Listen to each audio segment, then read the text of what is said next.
Our journey begins in the battered city of Veilsong.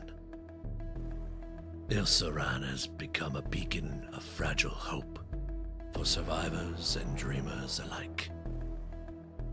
A gathering of desperate faiths and factions. Listen, my brothers. My story has ended, but yours is just beginning.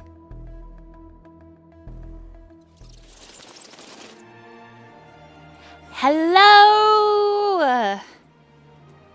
Welcome in, everyone, to the premiere, the beginning, Chapter 1, Session 1 of the long-awaited Brotherhood, Virtue, or Vice. I'm your host, I am your storyteller, your dungeon mistress. You can find me everywhere on the internet as VoidDolly or Wolf Senpai if you're into cosplay, but be warned, the cosplay gets a little spicy, and you might not ever unsee it to the sound of my tiny voice. Enough about me. Let's introduce our players. Starting with the one and only Diz. As he drinks. Yes. Hey. My name's Diz. I am part of the Basa Squad, a group of streamers here on Twitch. A little bit of hiatus right now, but we'll be coming around. So yeah, check our Twitch channels. Me, myself, DizZieJay, along with NathanV, Val, and Keo here, and a bunch of others. But yeah, we're gonna be playing some DT today. Really excited with a bunch of friends. And yeah, something that we've been all looking forward to. So I hope you enjoy. If you guys have been around Dolly's stream, you've seen me before playing in previous games. But yeah, if you have any questions, ask them in the chat. I guess nothing really else much to me, but that's it. Hey, I'm Diz. Popcorn. Oh, popcorn to Nathan. Oh, hey. I'm NathanV. I'm your chubby boy panda on the MIC. I'm also part of the Basa Squad. And just a little bit about me. I'm a part of Call to Shadow and Dark Reign. So if you know Vesper from Call to Shadow and Sylvis from Dark Reign, I'm obviously not playing them today. I'm playing a completely new character. I think we're going to be doing introductions of our characters a little bit. We're just introducing ourselves, so I'm gonna save that for that part. But I'm a musician. I'm a gamer. I'm a lover. I'm a father. I'm depressed. I just want my mom to love me. And yeah, I'm excited to play. Look at Dolly. Look at that. I'm gonna popcorn it over to Toast. I'm Toast, FancyToast. Kind of new to all of this with this group, so I'm likely a new face and a new voice. Woo! I am very excited and extremely nervous, but I feel like I'm more excited than nervous. Been looking forward to this for a very long time. These guys are amazing. Dolly's a great DM, as you guys already know. And that's kind of all I have to say for now. I'm going to go ahead and popcorn it over to Spooky. Hey, Spooky. Hello, ladies and gentlemen. My name is Spooky. I don't really have any socials myself, but you can take a gander at any of these wonderful people, such as Diz Nathan, Val-ntine, or our fantastic DM Dolly. But yeah, it's a pleasure to finally be in a game. But yeah, I think that's pretty much all I have. I'm gonna toss it over to our delightful Keoni. Hey everyone, my name's Keoni. I'm also a member of the Basa Squad. Oh, you're so cute. I make music. Aspiring musician. I have a couple songs with Nathan and Val, and a couple other songs. Yeah, watch Initiative on YouTube. But yeah, other than that, I'm a gamer and a nerd at heart. This is my first Dolly session, so I'm super excited. about this campaign and what Dolly has in store for us. Yeah, it's a bit about me. I'm gonna pass Give it him a over little to kiss, Keo. A little kiss. No. I'm gonna give it over to Val. Hello, my name is Val-ntine. I'm your demonic cafe owner. I'm also a part of Basaw Squad. They're the resident VTuber demon. Yeah, I'm gonna plug so myself. cute. Pause. But I did all the art for this campaign, and I Yeah. the overlay and everything we see here. So you know, if you like it, then maybe you should come follow my Twitter and shit. And I drew all the boobas, so You did. you're welcome. Today. We love booba here. We love Booba. That is the entire campaign. Okay, anyways, yeah, I'm excited. I'm really excited to get this started. So, Dolly, if you will. We begin. Ooh. With our first member of the Brotherhood. Karnak, could you please describe okay. what your character looks like? Do it in the voice. Well, I'm Karnak. Karnak MKL. I'm an orc. Right now dressed in a simple but sturdy tunic and dark trousers. Clothes are loose but practical, worn more for comfort rather than battle, but the armor that I don is in a chest that I kept somewhere. I have a well-worn belt that has a few pouches around, a few basic tools. My massive great axe rests nearby. I have a dark gray skin weathered with age and scars. Tells the stories of my countless battles. Long, curly hair, streaked with silver that falls to my shoulders. A nice beard, a braided tail coming down from my hair, neatly maintained. And a drum that rests between my knees. And there you go. That's Karnak. Woo! Dude, you look sick. Let's go. Oh, he's a little chubby too. He's a little chubby. Gotta keep that in. I gotta let you guys know. Stay in character, you know. Oh, popcorn. Or do you wanna? Oh, Just okay. you. However, the scene I am about to describe, after our initial entry, all of you experience in your different domiciles. As you know, we begin our story in the battered, broken city of Il-Saran, a city that was built at first as an encampment in the Great War. But none yet remain that know the entire truth. 50 years have passed since the mirror was sundered. 50 years have passed since blood was spilt, staining the ground red. 50 years have passed since our soldiers stepped foot onto the front line. But the war cannot be taken from the man, though the man is taken from the war. Karnak. The dream begins. The feel of cold steel on your neck.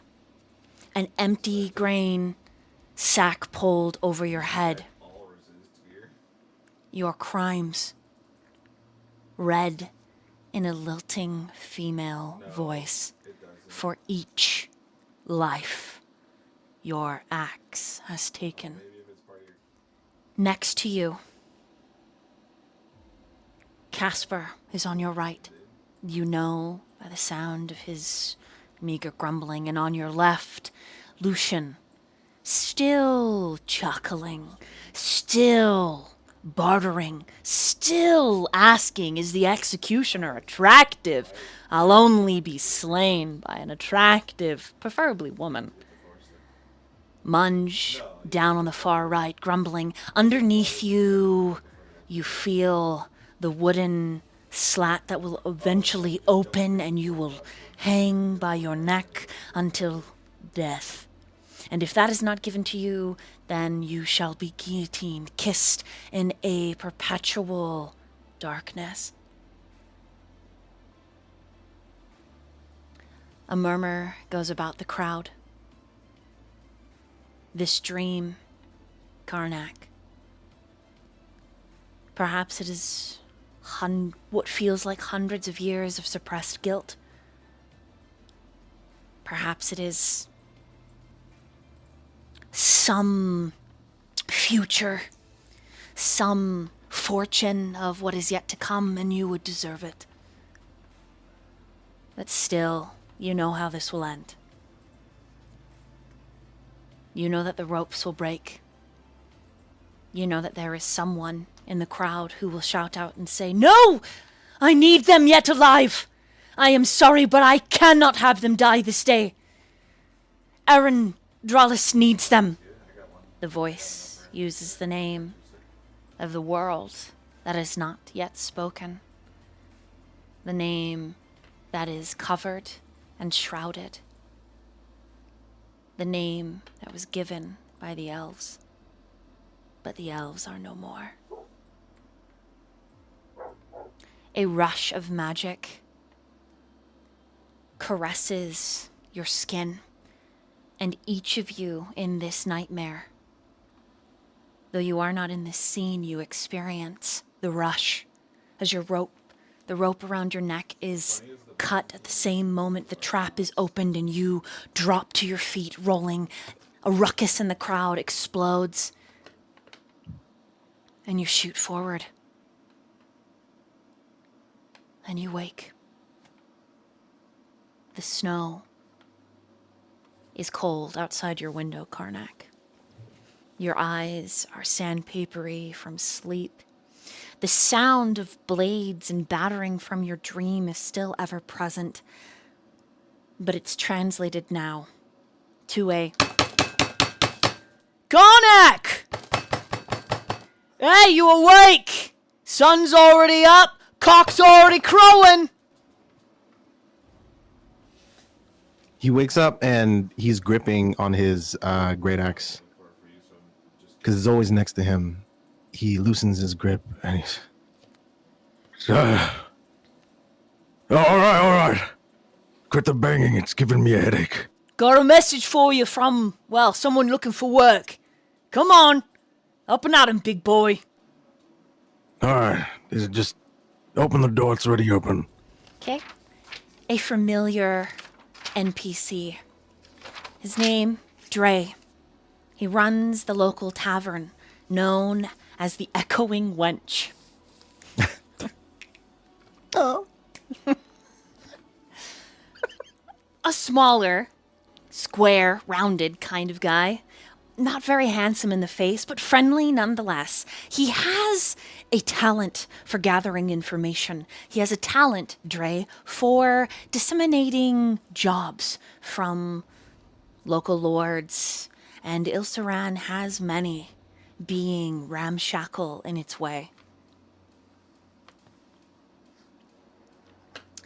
Are you getting dressed when he steps in? Would you like to describe what your domicile that you're renting looks like? Well, he's just gonna be wearing. He's a simple man and doesn't really care about fashion, so it's the same, long sleeve and dark trousers with the same old boots. Not the same ones that he wore yesterday. Just he has a bunch of pairs that look the same. So he's right now just putting on his pants and then looking for his boots as he walks in. Handsome as ever. How'd those drinks go last night? Too much. When he wanted a competition, I couldn't back down. Oh, Hard to outdrink a dwarf in this day and age.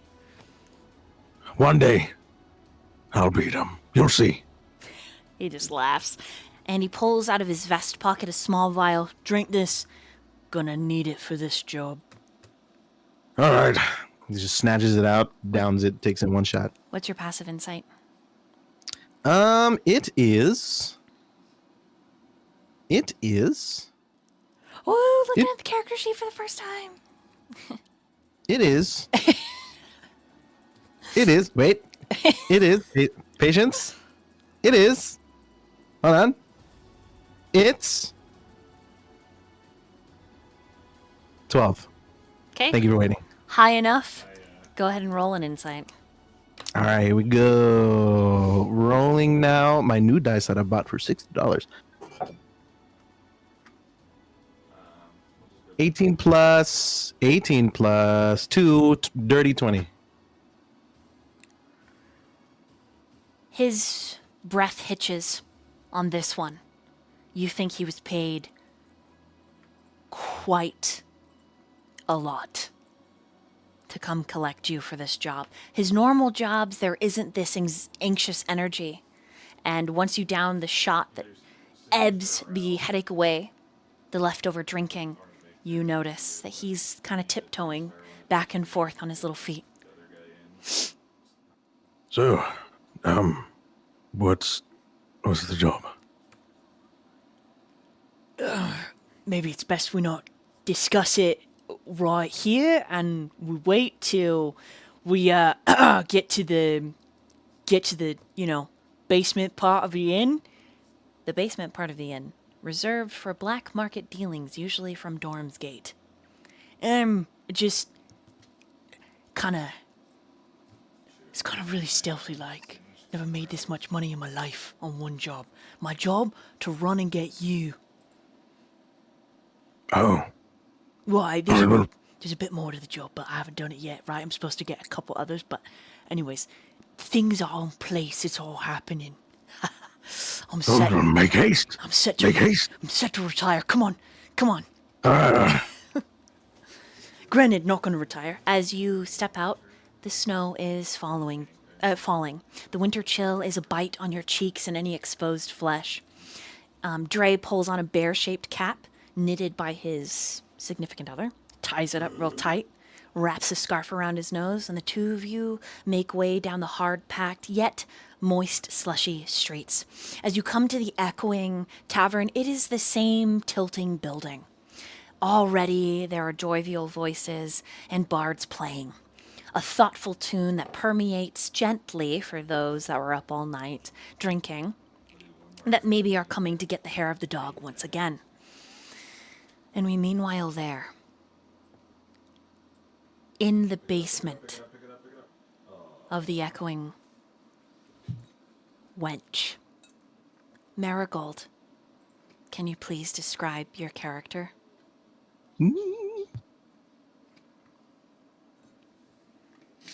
She is. Let me get her voice. You got this. Oh, yeah. Marigold stands at about 6'8". And at first glance, you may think perhaps it's a man, until you see the shape of her.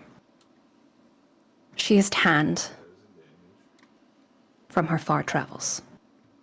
She is road-weary, and her clothing is basic, mostly shades of black and gray, with the exception of a large green scarf fashioned into a hood that covers her short, wavy crimson hair. A long braid cascading over the front of her, decorated with cogs and trinkets of varying colors. Her eyes are mismatched, one gold, one red, and they're always scanning, always watching.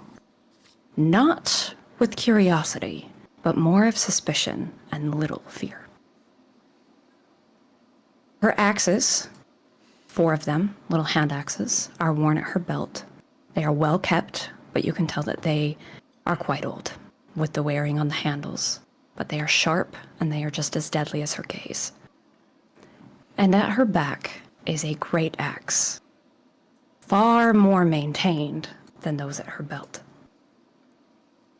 And you can tell that that is obviously her prized possession. She carries little, and as she moves, it's almost like a predator, in a way.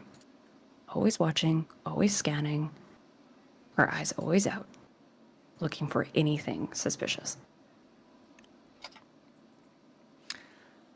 In the room with you is a slider individual, cloaked and cowled. The cowl comes down like a veil, spreading out over their shoulders, and there is something lurking under the thick robes. Please roll an insight check.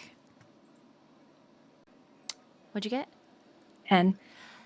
You cannot place whether this is their capabilities. You have known great casters sleight of frame, capable of leveling thousands of individuals in the snap of a moment. And you cannot tell if it is perhaps their magic, or perhaps some vile villainy that the dark robes hide. The voice, when they speak through the veil, is distorted, neither masculine nor feminine, but maintaining a crisp accent. Thank you for coming. The job I have proffered for you is indeed a difficult one. It requires finding a trinket of mine. The gold is set on the table. And then the figure separates the gold into 6 piles. But there is only you in the room.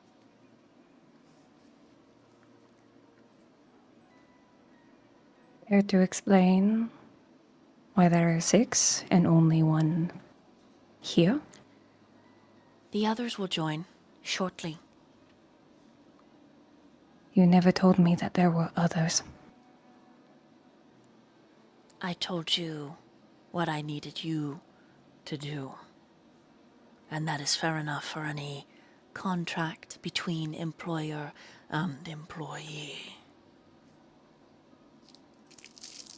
I do hope you're not going to short me on the cost for this. I will reward you greatly for this trinket returned. And at that moment, heavy steps, doof, doof, doof, doof, doof, followed by quicker, shorter steps, doof, doof, doof, doof, doof, and a familiar face that you have not seen in a decade. Karnak. Marigold is seated on the end of the table.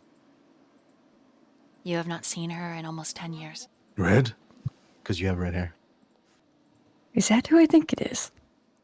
And then I'm going to turn over to Dre. Is this who it is? I mean, the cloak figure's one who paid me really well, but it looks like you two know each other. That Red was at the bar last night after you passed out, and Red was only in for a minute and then took a plant, and you took my plant. I mean, I know you said you were gonna. Look, I'm just getting paid here. I'm just a messenger. You're all great. I delivered you the big Karnak. Thank you. The room's yours. I'm gonna go get you drinks and cheese snacks. I've made a new recipe, and they're crispy this time. You'll be able to take them with you wherever this guy wants. He's got a lot of money, Karnak. Don't fuck this up. Red, nice to see that the two of you might have been lovers in another life. And he elbows Karnak and then scurries up the steps. The figure has turned 6 piles into 2 and is just flipping the coins through gloved hands. Click, click, click, click, click, click. Perhaps the two of you wish for a reunion. And with a snap of their fingers, the coins march into a bag. They grab the bag and they step out of the further door, not the door up the stairs, but a door that leads deeper into the tunnels under Ilsaran, to give you some privacy. I will return in a moment. Any roleplay between the two of you? Let's say I haven't seen you in forever. Many years. Where have you been? Where have I not been? I've been everywhere. I've You know me, Right. I don't like to sit still. That's what I'm trying to do. Sit still. You know me. Always moving. Why are you all of a sudden trying to sit still? After everything we've been through, I don't know. I don't have much left in me. I'm at the tail end of my life. So, I'm trying to live it the best that I can. You say you're at the tail end of your life, but you sure don't look like you've aged a day since I've last seen you. Strange. Isn't But it? we've lived a long time. Your kind don't normally live that long. Yeah, I know. Neither do Strange. mine. I don't understand it, and I don't know if I ever will, but all I know is I just want to live a life of peace. After everything. You say peace, but it sounds like you had quite an adventure last night. Emphasis on try.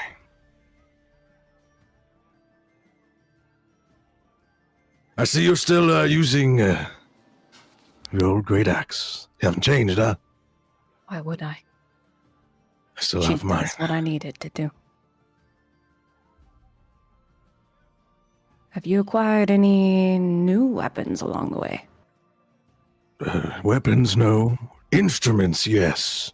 He pulls out his like little drum that he has on his pouch. It says, I call this one Ronald. He makes a good sound.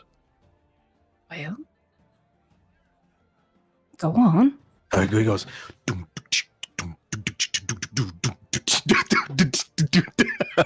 little rusty, but you know, an elf taught me how to play. An elf? Yes. Why are you going around making friends with elves? Not an elf, I'm kidding. completely forgot about that. It's a human. Just kidding. You always were a kidder. Oswin, the human. Little older, but A human older than you. he's pretty old. I mean, looks like he's going to die. I need both of you to roll a perception check at this moment.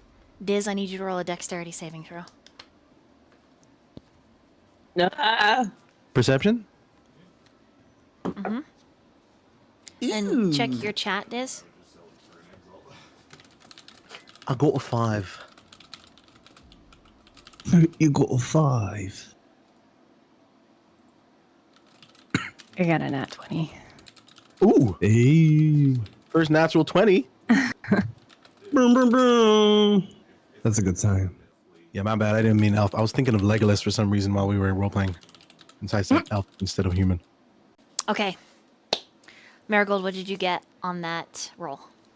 Nat 20, so 24 total. And Nathan? 5. Okay. Marigold, you suddenly throw your chair back.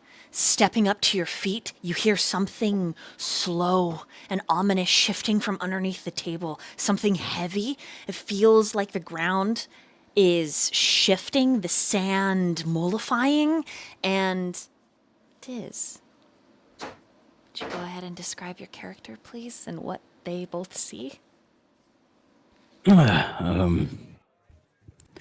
From underneath the table, there's a kind of a lump just lazily sleeping there underneath. Hey there. No, I'm Munge. Just an old furball, I suppose. 67 years old, which seems like a long time, but you know, just kind of drags on time.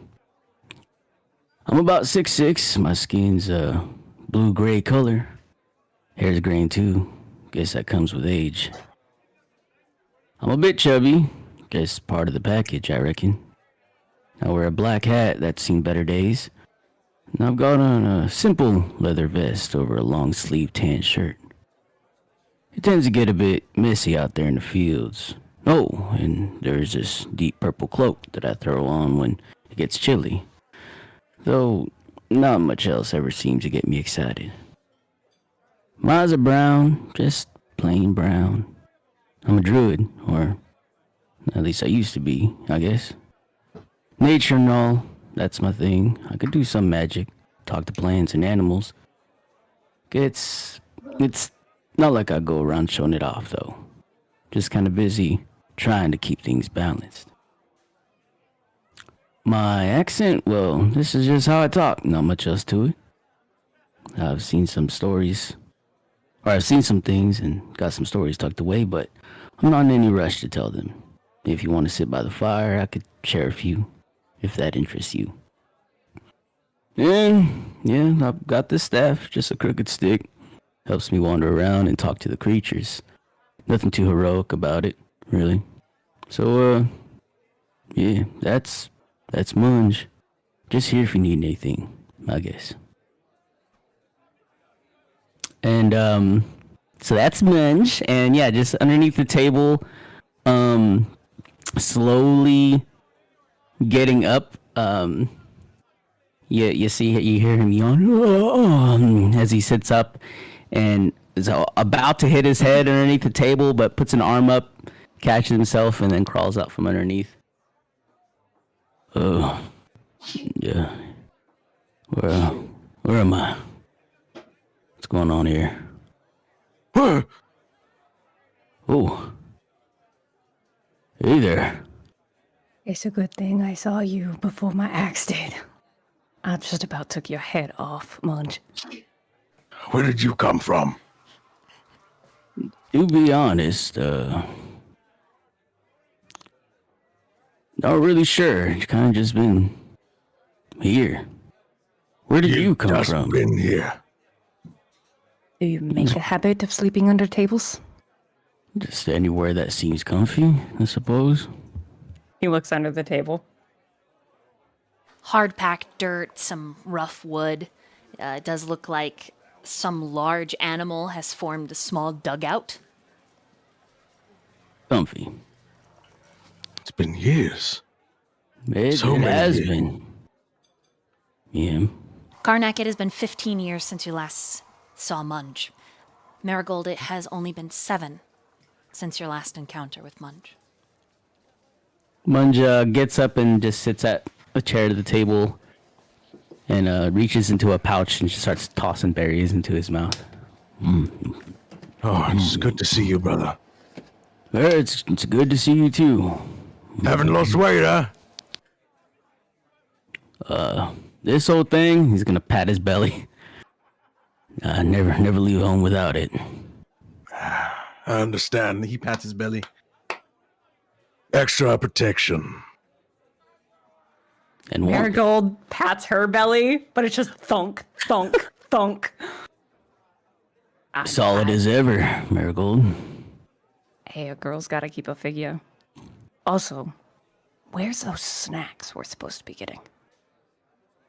No, someone say snacks? As if on cue, Dre comes back in. Sorry about that. I was just making them nice and crispy for you. Here you are. Oh, there's another one. How did you? He turns around. How did you get down? There's only one entrance down here. What do you got there? Jace, my brother Munge.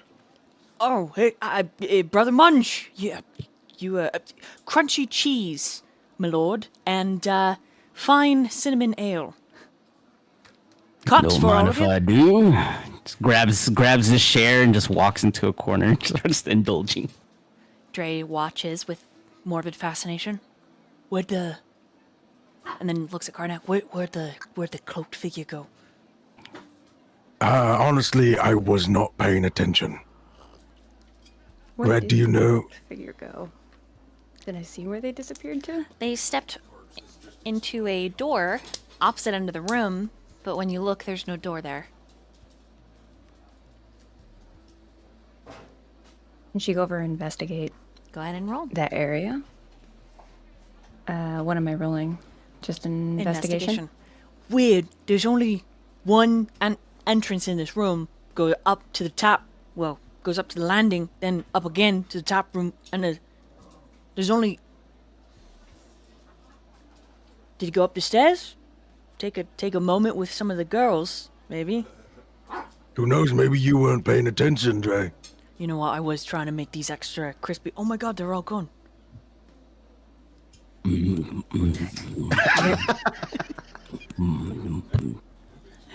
Same mold. You're going to want to go get some more. Yeah, I'll friend do is that. here. I'll do that right now. Any seeds and berries by chance? winter out of season, but I could I'll see what I could do. And he rushes away. What'd you get on that investigation? I got a 6, so Nothing. it's just a wall. Just a wall. No, just dirt, covered in wood. Wall. The last thing I the cloaked figure said wonder- to you was, "I'll give you a moment to reacquaint yourselves." So, he said that we were gonna reunite. Right.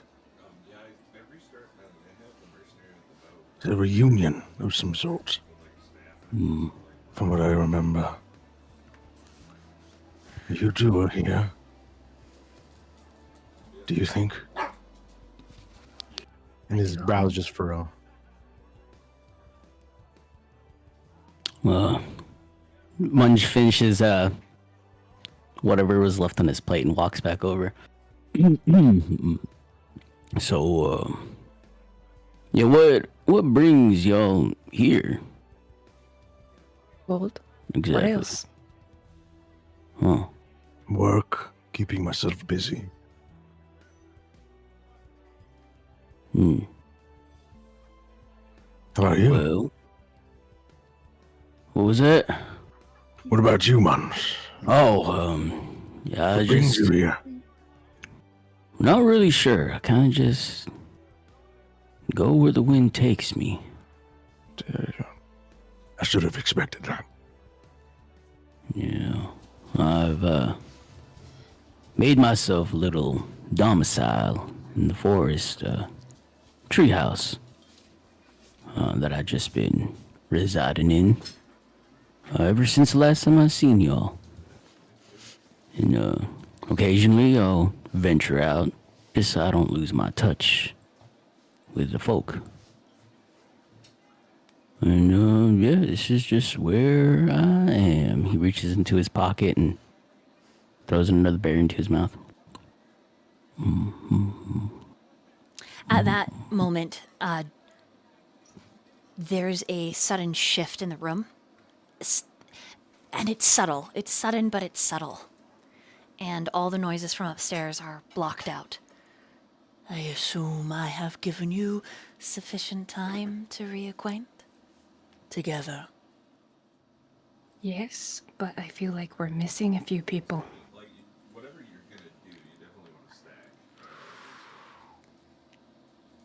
Does anyone have a passive insight of 13 in the room? Not me. No, I'm 1 off. Yeah, I'm 14. Okay, roll an insight, Munge. You got it. I'm gonna test this. Can I just do +1? Oh, that's an 11. Okay. You catch the way the figure shifts. It's not subtle. There are more in your company. Well, then perhaps you wish to work with them. I have plenty of funds to hire. How many more was it?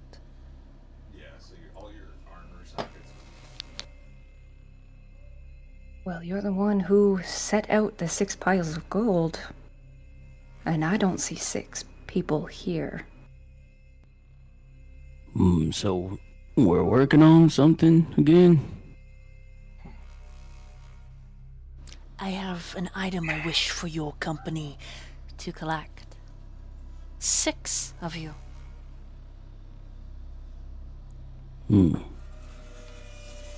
I need all of you to roll a wisdom saving throw.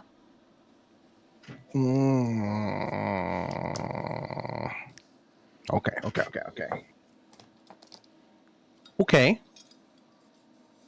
19. You succeed. 13. You fail.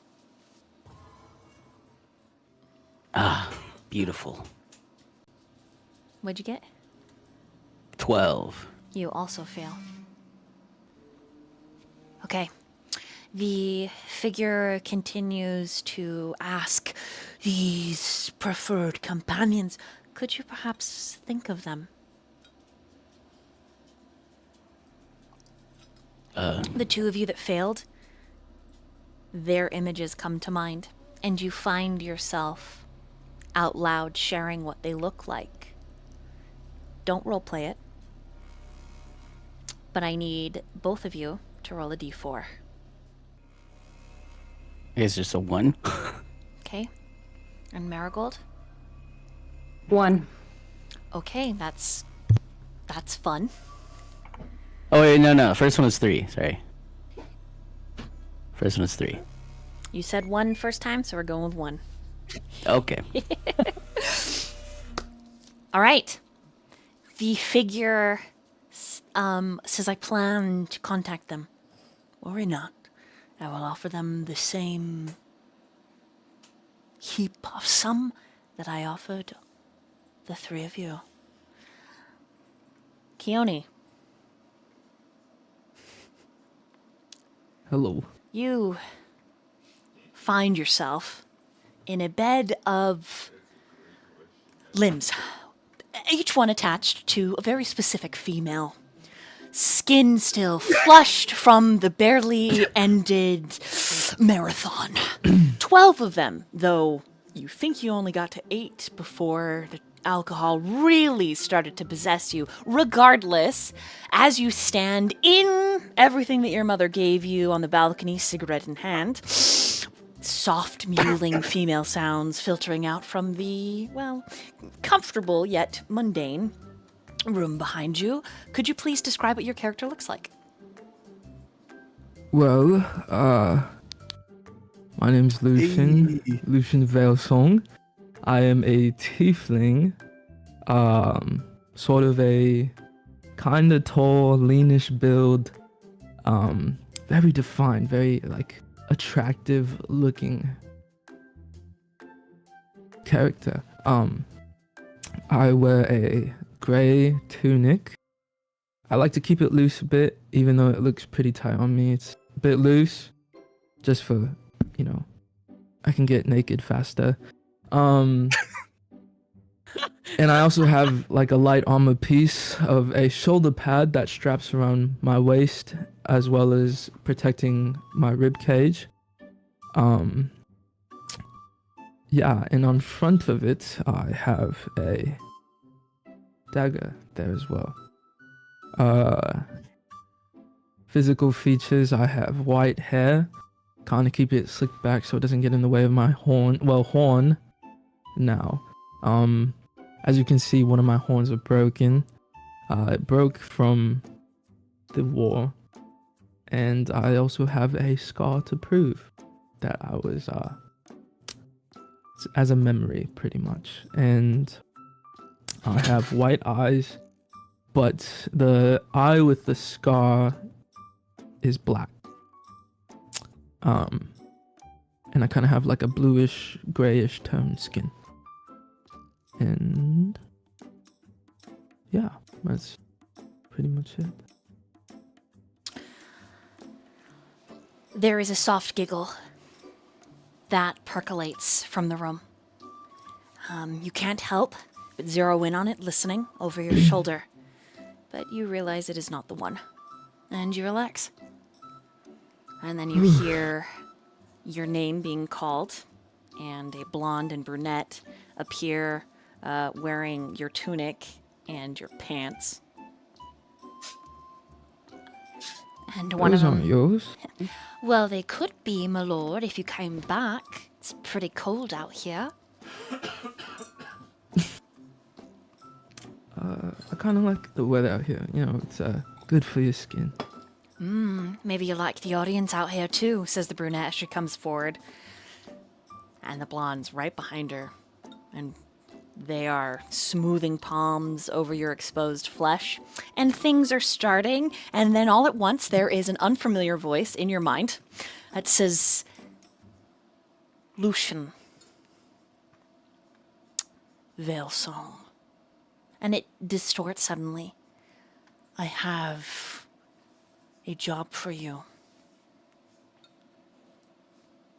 1,000 gold pieces up front to return a trinket stolen from me. All of your needs to see this job finished will be met, and I am in the company of someone you may want to reconnect with.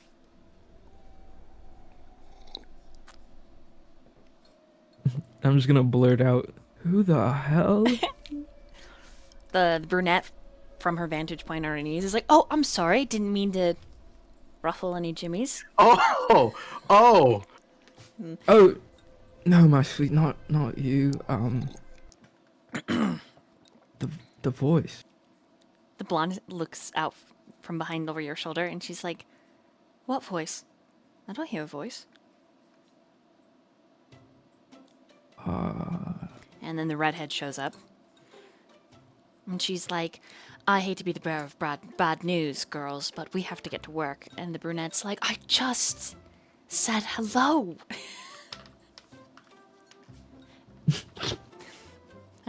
They're just, anyways, you are, yeah, I'm naked. you are. And they are half naked, and their redhead is fully dressed now in her barmaid uniform, and is like, "Yes, it was great, la la la, wonderful, amazing, super conceptual. Thank you for a great time. We need to get to work." I'm sorry. It may. My mind is still a bit woozy. What's your name again? She looks at you with cunning eyes, kind of giggling, and again, you focus in on that. It's not the one.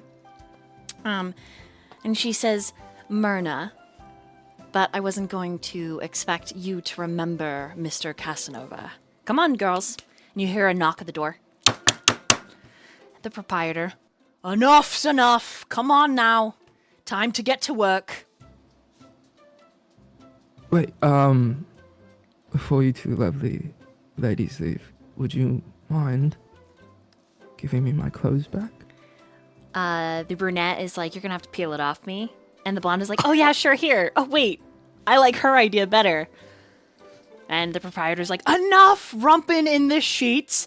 It's not... Look, thank you, Mr. Veilsong, for your business. Thank you for the gold that you dropped last night, but I need my workers back. You have the entire cast for today. They're all in your room. I need someone to help me open." Your guess. Well, I'm not forcing them to stay. So, your choice. The brunette kind of like ducks behind the bed. Very playful. And the blonde then like goes into the closet and shuts it. they're just hiding. Come get us. There's just so you know, there when you count, there are 12. There's 12 women in here. Oh. I'm gonna assume some of them are like on the ground, so I'm gonna tiptoe Yep. my way over to the bed, while talking to Bottles of liquor the- everywhere. Card games, While walking underwear. to Well, Liquor, I hardly even know her. yeah, tiptoeing around, Mm-hmm. trying not to wake anyone who still may be asleep, while talking to the person on the other side of the proprietor, door, saying, yes, the proprietor. So just give me a minute to change, and I will have them out Fine. as soon as possible. You've got 5. Don't know if you can perform that quickly, but I need my girls. Can't open the bar without them, and half the brothel is... There's a dry spell because you showed up. That's all I gotta say. Veilsong, thank you so much for your business. It's a pleasure to have you here all the time. Please, don't bankrupt my business. I will be as fast as possible. Myrna? And she's like, "I'm coming, I'm dressed." And she pinches your hiney. She says, "It's a pleasure as always." And I whisper under my breath, I hate to see her go, but I love to watch her leave. She does lift up her skirts and is not wearing underwear as she leaves. And the proprietor is just like, Good heavens. and when you see his face, you're like, "Oh, his name's Travis. I remember." bearded human. Yeah, okay, that guy. Hey. Yeah. Okay, just a moment, and then I'll just go to the bed where the brunette is, and peel. Wait. Who's wearing my? She's wearing my trousers. She's right? wearing your trousers, yeah, and she's underneath the trousers, bed, and yeah, her I little will, toes are kicking, and she's Yeah, I will give subtle kisses around her body while I take my trousers. Okay. You start that, Mm. and some of the other women on the floor begin to rouse, and they start drinking again. There's only one that's I have your trousers too, by the way. there's only one that's like, God, shit on a pig's dick, and she just rolls over. She's probably drank the most. Another blonde, but her hair's short. She's just curled up on her side. One of the other barmaids is like, "It's okay, Nelly, it's okay," and she's like, "Oh God, welcome to Veilsong. It's kind of a tradition." Well, you say I have my trousers now. Oh yeah, Do I have them? yeah. You peel Okay. them off, or you I will pull that shit on. get off of the bed and be like, would love to continue this, ladies, but Travis will be mad at me if I don't hurry up. So There's a collective like, "Aww," but blonde comes out of the wardrobe, peels off your tunic, nice and slow. Man, each one of them, it's like they're beautiful the way that people are, unique in their own way. So, God, I wish I could remember what happened. Or any of the Anyways, names. I'm gonna put my clothes on and get properly dressed. okay.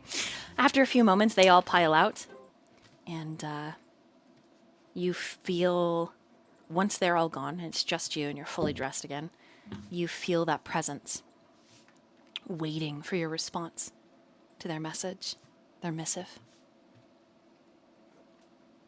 1,000 gold is a lot of money. More money than you've garnered in the past 25 years on one job. Guess I'm gonna try to talk to the voice that I heard Okay, what do you say? and just 1,000 gold, you say? This And trinket what is very exactly? important to me. Trinket. Does it have a name? Indeed. It is a family heirloom, you see.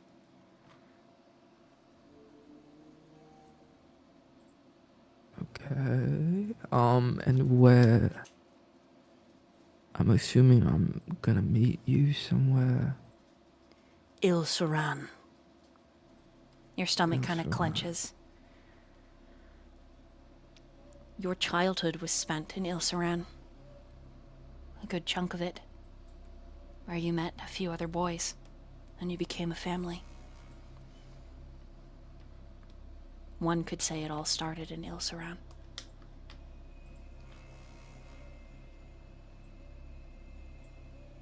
Okay. You've caught my interest. Where shall I head? There's a tearing sound, and you turn, and out on the balcony where you are standing is a blue swirling magic, a portal. You need only step through. I'm gonna unsheath a dagger just out of instinct and kind of like, can I investigate it? Okay, roll an investigation.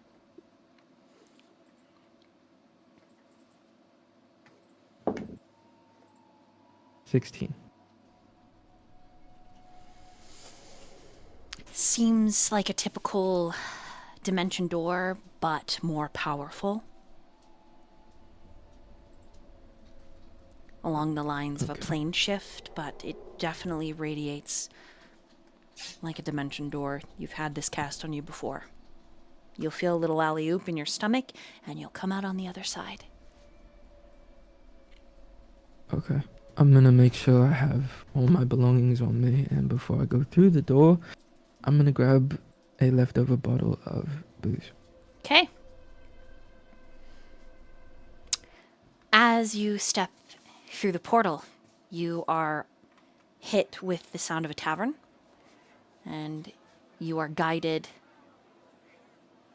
As you step down the portal, you can see the world start to come into focus, almost like a fade effect, and you're walking down these steps, and you hear some voices. You put your hand on the cold knob of the door, and as you pull it open, you see Marigold, Karnak, and Munge.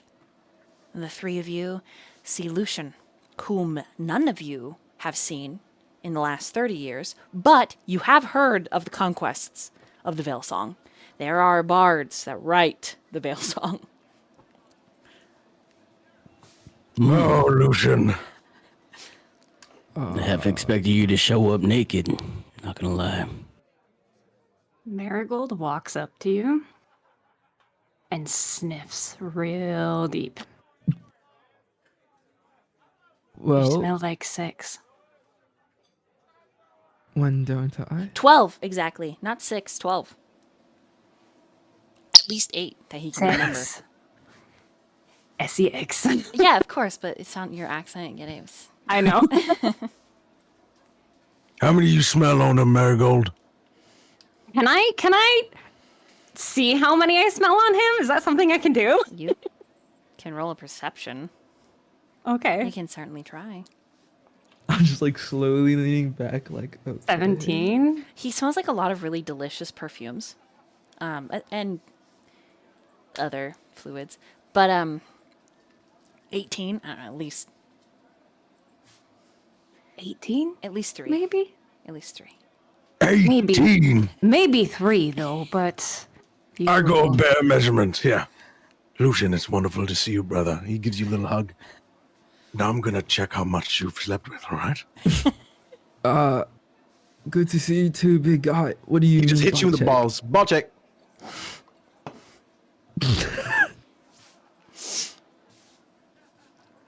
Do I need to?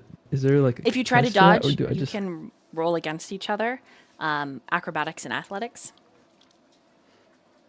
Or if you're Fuck it, caught by let's do surprise, it. you're just like, oof! Because I'm sure it's just a tab. I'll get caught by surprise. Yeah, but oh, Oh, yeah, that grunt, it's about 10. It gets a little sensitive down there after a few. So. Good to know you're still doing what you do. yeah. Is that where you just came from? Knee deep in a herd of dough. I wouldn't say that's where he came from. I would say that's where he came. Wow! That's a good one, Red. Great observation, Marigold. I see you as smart as ever. And I see you've taken some of my tips and put them to good use. More or less. Munge, did you gained a couple pounds? I've gained the ones that you've lost. Here, eat some berries. You look famished. Still eating them berries. Thank you. Well, this is all great and all about. So we can expect the rest. The won't we? rest. Well, look. Yeah, It's our why, group. why are you all here? Well, I've been living here, and I Living just here? do little jobs. Yeah, I've also been living here underneath that table. Point to the table. Like, I'm just bend gonna up. look under and be like, yeah, that's definitely Munge. But It would But, seem our services are being requested. At that moment, the figure makes a noise, but it sounds like they're speaking at a great distance, even though they're in the room with you. Zha'Vani, go ahead and describe what your character looks like as we meanwhile. So, Meanwhile. Zha'Vani looks to be a tired-looking human man, standing around 5'4", with some cunning lime-colored eyes with slitted pupils. He wears a very sharp formal attire with a snakeskin pattern tie, though it is haphazardly worn. And he does have a tall, pointy, black, crooked hat, and he's strapped with a backpack and a square leather holster to his right, housing a bound book. And that is Zha'Vani. Zha'Vani, Oh, Good. the conversation for you, we start at an accelerated point. You and this entity share a common love for pushing the weave. And as we know, the weave is all magic. This unnamed employer has requested of you a family heirloom, a trinket that was stolen. And in exchange, they will pay you 1,000 gold,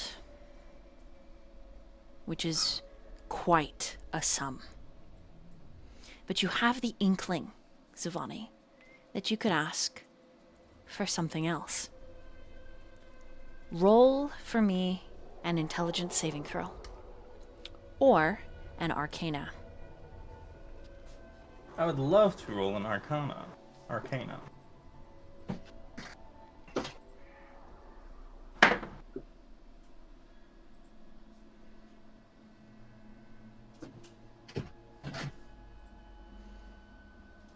I got a total of 24.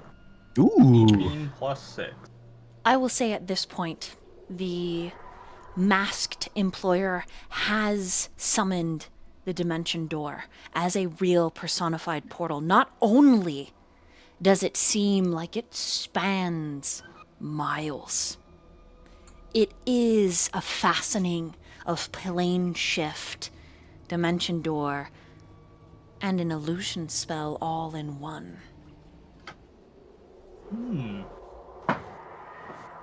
A complex layered spell. Fascinating. The weave is malleable.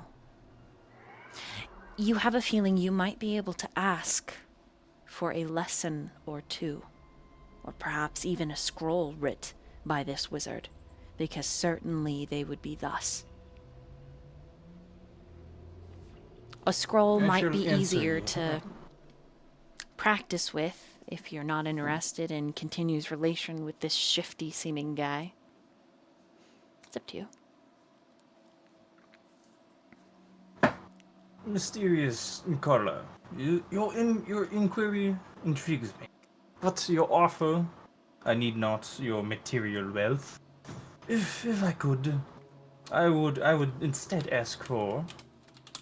I would ask for a bit of your magical prowess. Could you show me your methodology? Could you show me the method by which you cast? There's a pause. Indeed. Because this spellcraft you have here is immaculate. That is acceptable for payment. And then Then I the portal hums and kind of ripples. Then I do. It appears that we have come to an agreement. Let me get to my coat. And he'll grab a cloak, throw it over his shoulder, and then walk through. The archives that you step from are in the depth of Duskren Keep. They hold benevolent and malignant scripts, as well as histories dating back to the very creation. In the middle of greeting Lucian, the door opens again. And Zha'Vani steps out into the very fragrant room. And the tavern upstairs that's quite bawdy for this early. There is a nipping chill. As you can tell, that winter has come.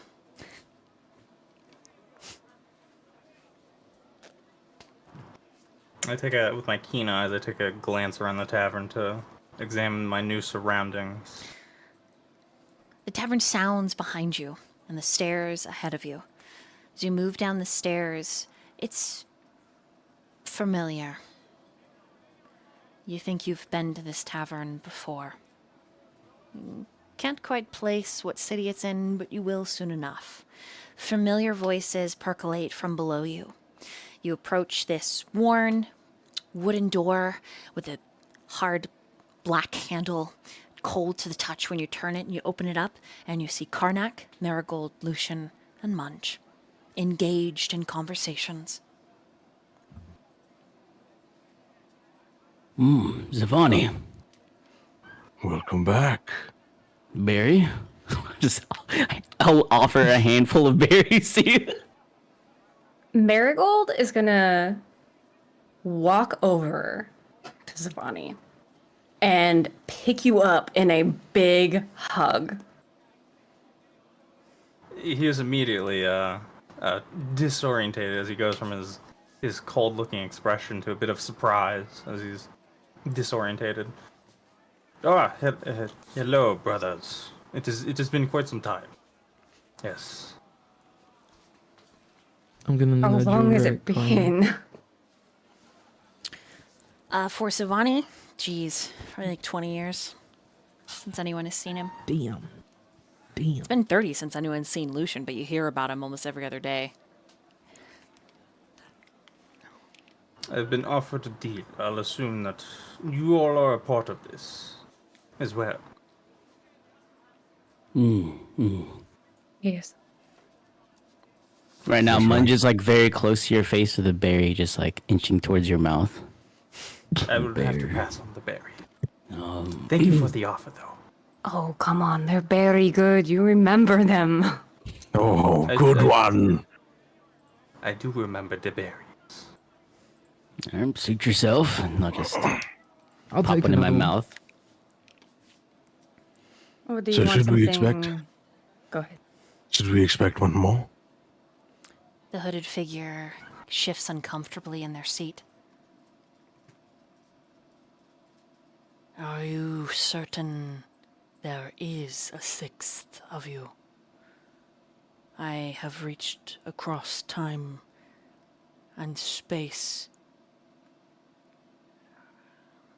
I have sent a Portal, but and they seem kind of discombobulated. And you wonder, each of you, with a passive insight of at least 10, if Kasper is dead. If he has perished. None of you have seen him for well over 50 years. Last you saw him was in the war, when the final chord was struck, when the deal was done, and you all went your way. I'm pretty sure there was 6 of us. There's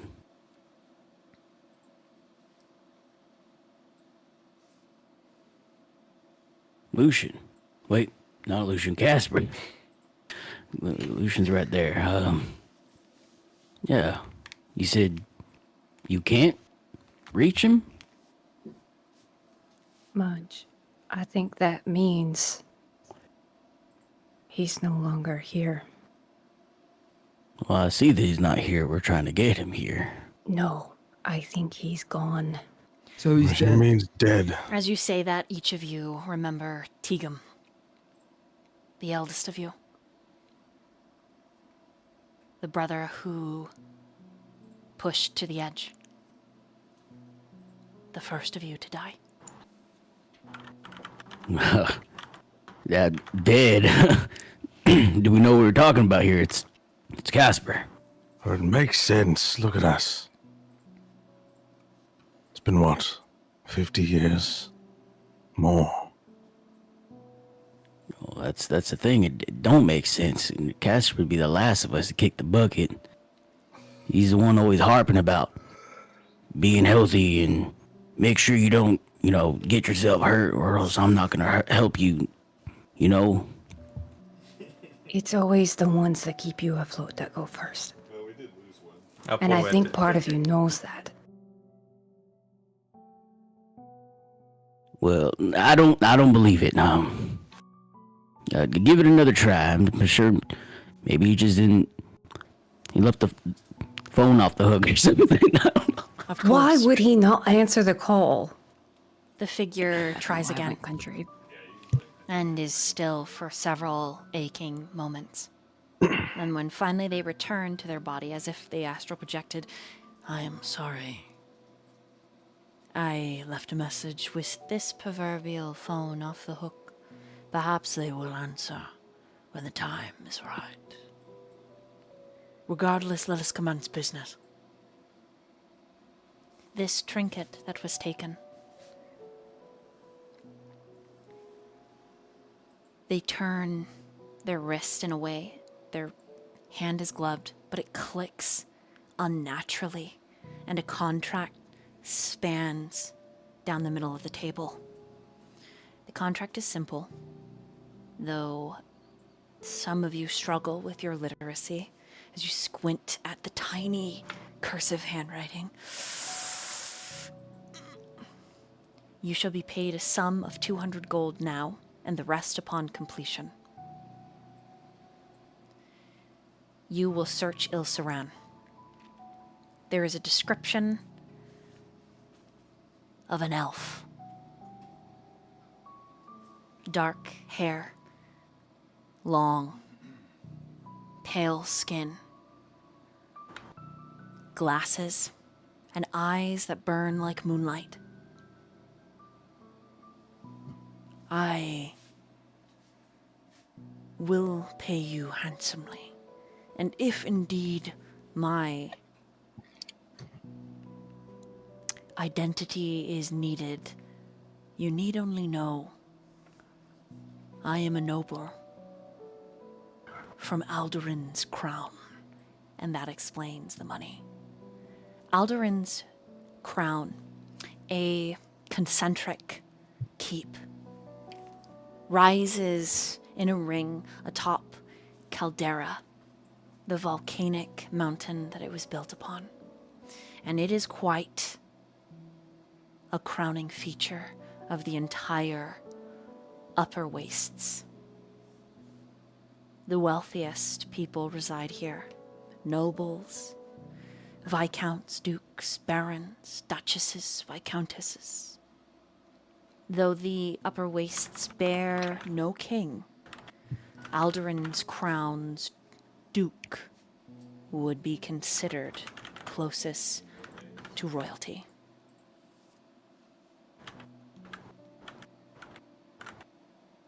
It is a brooch that belonged to my great-great-great-grandmother. And I wish for it back. It is an onyx gem set into a golden filigreed clasp. Wings like an angel wrap around its center, holding the stone in place. It bears no magical capabilities, though it resonates with power. And the voice continues to distort as it explains. It is our oldest heirloom, dating back before the mirror. And all of you kind of shudder at that.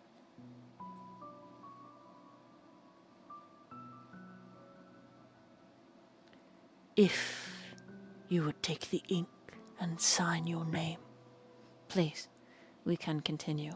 The contract gives me Peace of mind.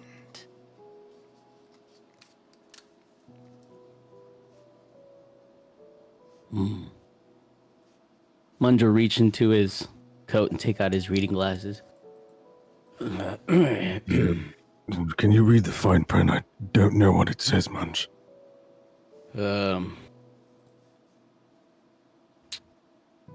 Well, looks pretty straightforward here. Munge, you can read. No, I can't.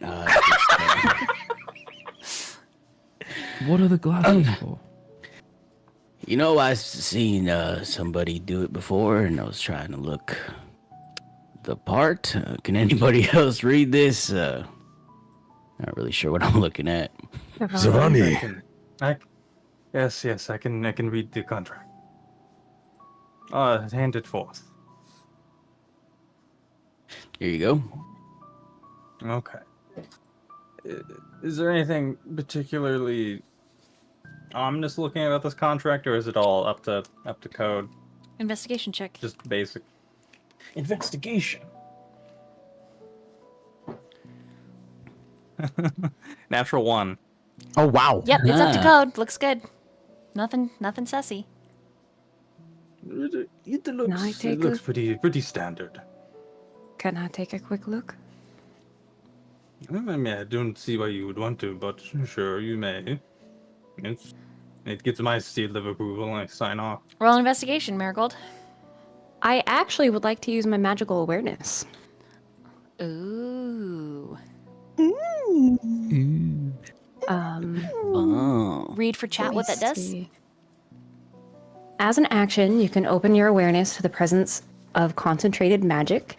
Until the end of your next turn, you know the location of any spell or magic item within 60 feet of you that isn't behind total cover. When you sense a spell, you learn which school of magic belongs to it. And I'm specifically aiming that towards the contract. Okay. Abjuration.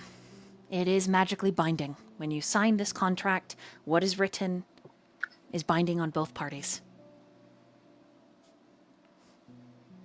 Zha'Vani, this is magic. Of course it is, I would says the hooded assume figure. so. You will not get the rest of your funds until you hand me directly the brooch.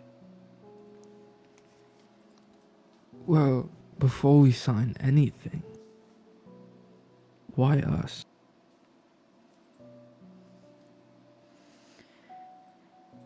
Karnak was my first choice.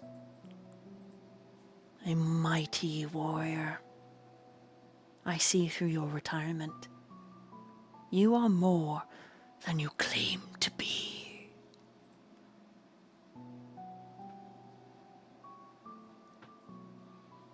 And from there, history. Marigold is known throughout the lands, like yourself, though I did not realize that you were a hero. I thought you were only interested in spreading your Veilsong, and sticking your seed in whatever flower would open for you. Most flowers. A bee with a singular mission.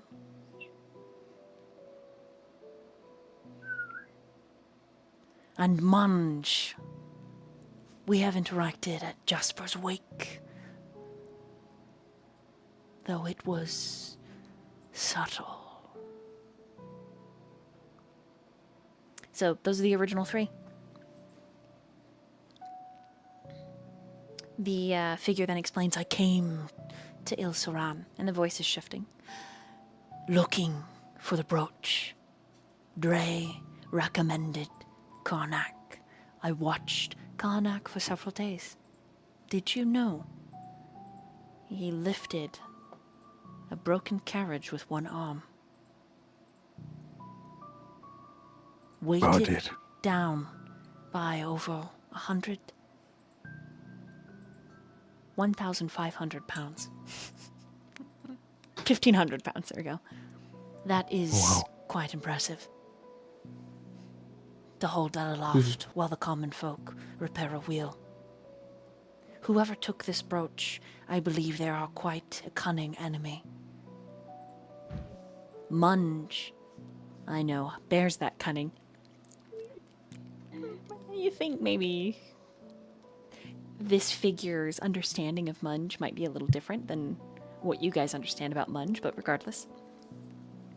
And explains that Munge has a way about the world the wilds seem to answer.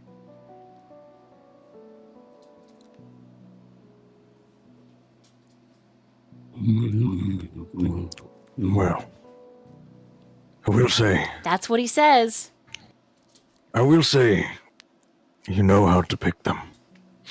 If it were anyone else, I would not take this task.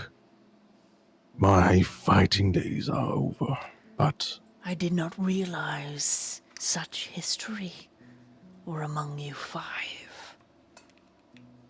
a lot. It's coincidence. Then I suppose I am very lucky. When he says that, I'm gonna squint and just look at him. Okay. I'm gonna ball tap Karnak. He doesn't budge. Who threw that piece of paper? This is probably a berry.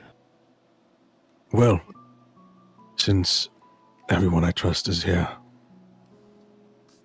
I'll sign it. He'll grab the pen. Just put Karnak, MKO. Okay. Who's next? Well, if Karnak signed it, I guess I'll sign it too. And I'll just do LV. Okay.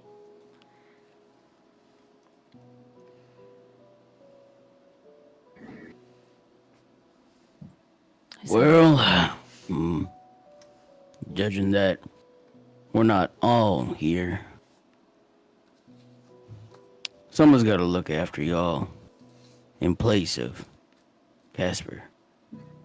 So I guess I'll go along. And he'll sign as well. Okay. But the signature just looks like squirrel scratch. Okay. The figure says you can use your thumbprint in the ink as well. It will suffice. Wish I would have known that before the squirrel scratch and just thumbprints as well.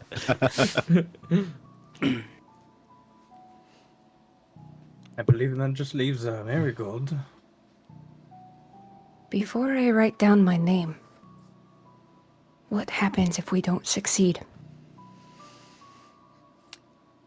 Should you perish Before you are able to collect, I will have to find different adventurers.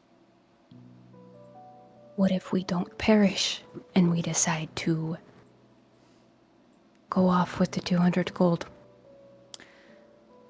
then I suppose it will be in my right to hunt you. And what forces would you bring? I am a noble from Alderin's crown. As if that is answer enough. There's always been a reason why I don't like your kind. I would hope But you didn't betray me. Marigold Greenwood.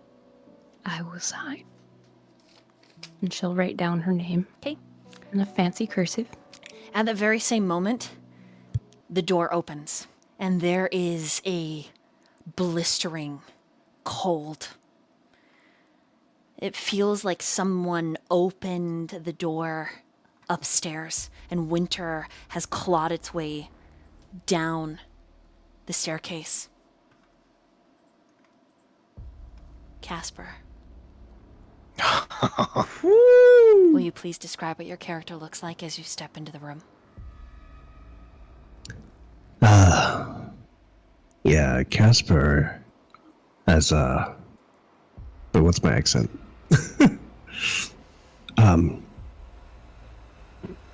He has some leathers, very tightly gripped around his waist. His body, as much of the party knows, he's very agile and likes to keep that way.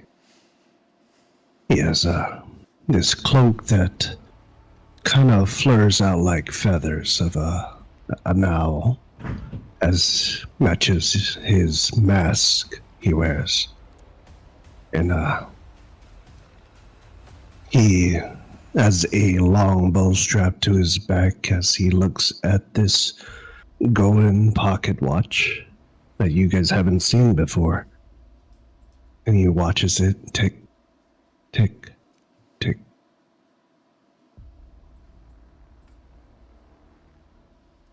He is the only one that bears no age, no silver in the hair. I think he's wearing his mask, right? So you can't see his face. Mhm. His Correct. exposed muscles, like in the image, bear a youthful, taut threading. You must be the 6th member. Yeah. Oh, Look there at you you are. Brother, What in the hells?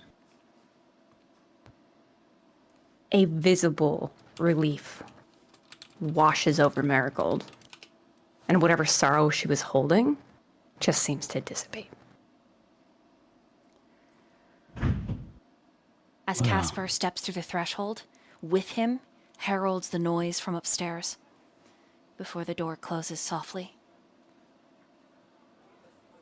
The cowled figure watches you, Kasper, with a very interested eye. You cannot see their face, but you can feel their look. Yeah. Quietly looks around at everyone. No, I can Quite. smell Lucian from a mile away. May the gods, I thought you were dead. didn't think you'd show up, brother. I knew you wouldn't die. Not quite sure why I'm here. If I'm to be honest. Well, have a seat, brother. Well, having a party without you. You're late, Kasper. He glances at the contract, the paper. It's a lot of money up front. Typical jobs in this region, 20 gold is a lot for a really hard job. Oh, look at you lot. Diving in and again, huh? Looks like it. Care to join? Wouldn't be a party Kinda without like- you. Groans for a second at Lucian. Big payout. You know us. You know how we fight. I know how you are. Don't want to take the risk. There's no risk with us. And you know that. Lucy. Might I add, if you don't come with us, we'll likely come back in boxes.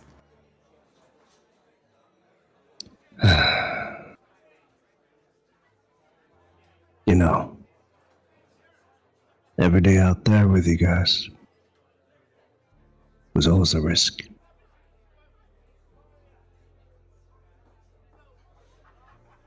Oh, you fucking lot are wild. A calculated wild, I'd say. And a live wild. He kind of tilts his head at the word calculated coming from Munge.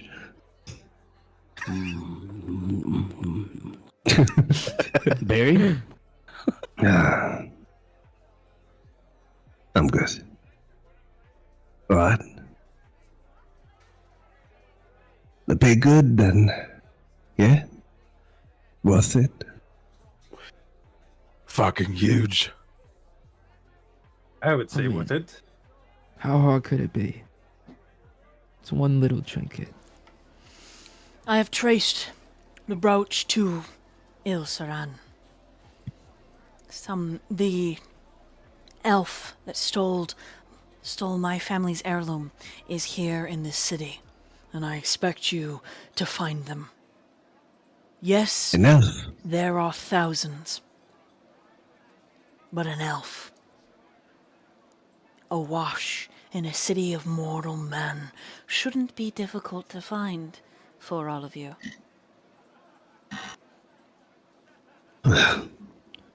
Didn't know any of us lived.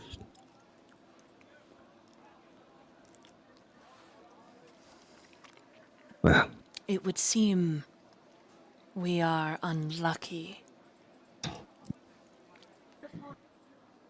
And that there is at least one that remains.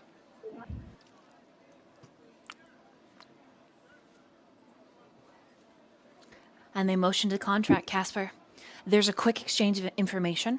Everything that was shared with the party previous, the cowled figure downloading to you, that there is an abjuration ward, that they're from Alderin's Crown, that's their identity. Very likely they're high ranking because they're so cloaked in mystery. What's your passive investigation or insight? My insight is 14. High enough that this person, it's either they're evil or they have capability to use malignant power, but there's a sinisterness from them that's just natural in their aura. It's not entirely uncomfortable. You've experienced worse, but it is rare to find among common folks in the upper wastes, which is what people in Ilsaran call this area. And for chat, I will put the map up now. How does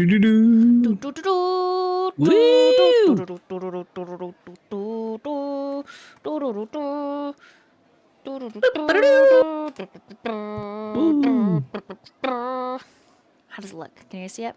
Yeah, there you go. There's a map. Woohoo! Beautiful. It's just a section of the huge map, but we'll unlock that later.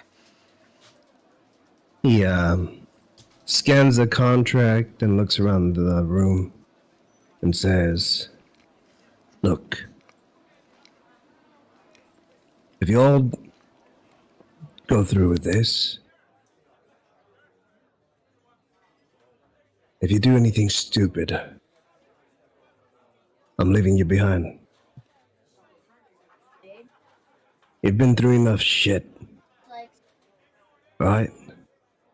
So if you want to live,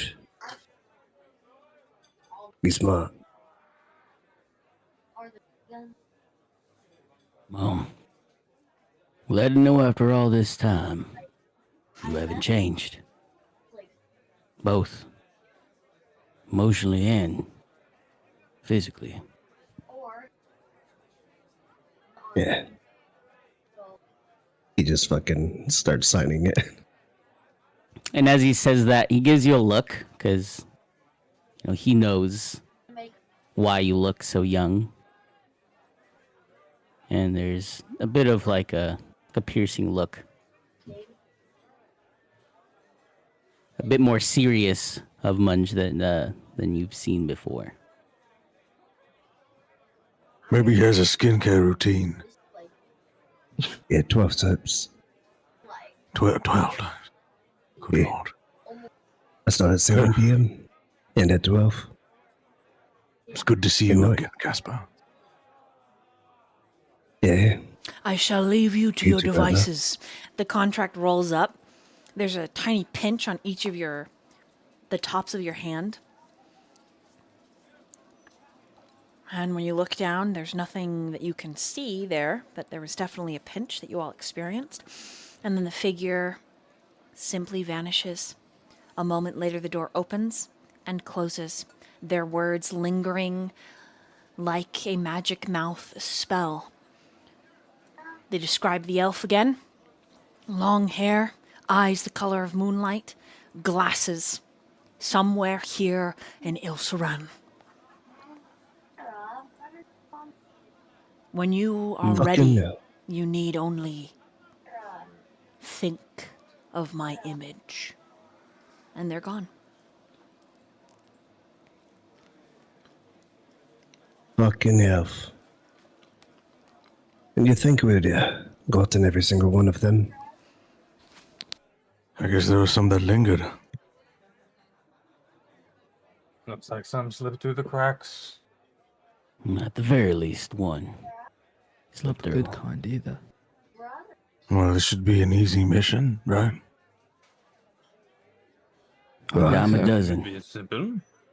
The price makes me wonder if it will be as easy as we think it will be. Easy to ever easy. Nothing is ever easy. Speaking of easy, I'm not gonna lie to any of y'all. It's been quite a minute since I've dabbled in the arts. A bit rusty. So you might see me on the field. Maybe not the same Munge that you remember. And do Have not any worry of you? Right. No, it's been quite some time since I've done any of this. So maybe a few of my tricks might have diminished. Have any of y'all kept up to par? No, not at all. I don't remember last time I got into a serious fight. I can't even I haven't- remember who I slept with last night. So, That's Not surprising, That is given pretty your That's normal. not surprising at body all. count. No, not really surprising at all. Yeah, expected as much. Marigold, So, no. yeah. Sorry. Yeah, I'm just warning y'all. We may not be the bunch that we remember. Is all I'm saying. I Well. think we're all a little washed up. Marigold's gonna walk over to Munge and give you a pat on the belly. Don't you worry, I'll whip you back into shape. And she flexes. Mm. She has clearly not stopped working out. Well, I'll hold you to it then. So, where do y'all think we start? Well, it's here. Somewhere. In Isleran. Hmm. We could Do we have possibly any- split up. No. Try and No splitting up. I Well, feel we've been split up for quite some time now. I wouldn't mind having y'all's company. Maybe we do this together. We have to. well then, Lucian, you want to slip in and out of places? Where's someone like you go hiding around a place like this to not be found? well, it's definitely not a tavern. That's for sure. Right. I say we go about and find some places. You got any contacts in here? In the city? Do I have any contacts in this city? You know, you can't really remember.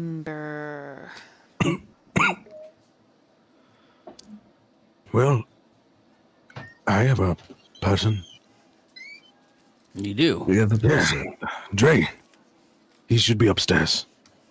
That's a good start. He's someone that has a lot of information at hand. Goes around. Someone I've been working with since living here. Do keep in mind that looking for someone of this stature, it has been quite some time since they've been, I suppose, in hiding. So there might be various ways of keeping that secret to themselves. So keep that in mind. It might not be as easy as just looking for anyone.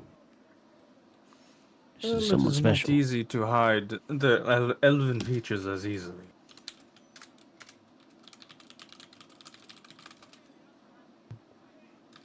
I will say it worries me a little. The fact that they've gone this long unnoticed by us.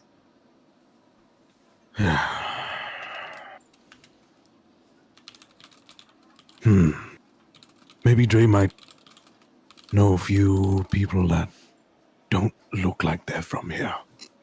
Maybe some strange individuals. Maybe you can start there. All right. That's a great idea. I will go check over there where the group of women are. Only if you get information out of them. Oh, trust me, I'll get a bit more than information from them. Only information. That's the worry. Specifically information pertaining to our current, not like names and where do you reside type stuff. Do what you must to get it, but you are only looking for information, not what sits between their legs. Of course, Well said. of course. I'm just gonna put you over there. So you begin your searching. I would like you all to make a group investigation check. Investigation. Yeah, Group Chupapi investigation. Muñaño. Oh, not bad. I guess, kind of. Natural 20. I'll put it in dice box. Yeah. Put it in dice box, and then Nathan, when everyone's Yeah. got theirs posted, can you please add it up? I got you. I'm waiting for Marigold What did it not post? in the dice box. I don't In the know where Discord. dice box is. Discord, Oh, Discord. in Discord. I am Yeah, sorry. I didn't know about that. You're good. All right. That's going to be 89 in total. And Lucian's was a natural 20, so I don't know if that. But it's 89 total. Did you say 89 total? Hmm? Okay.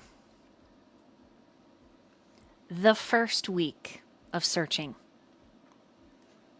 you're still positive that you'll be able to find this elf.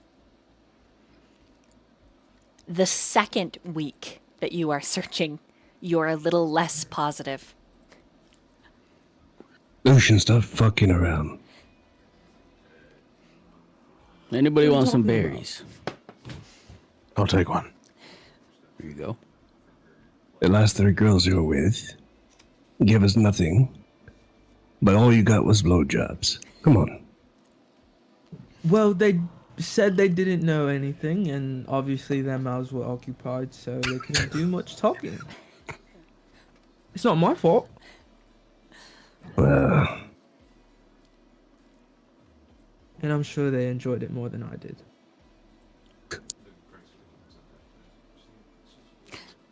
how thoughtful of you.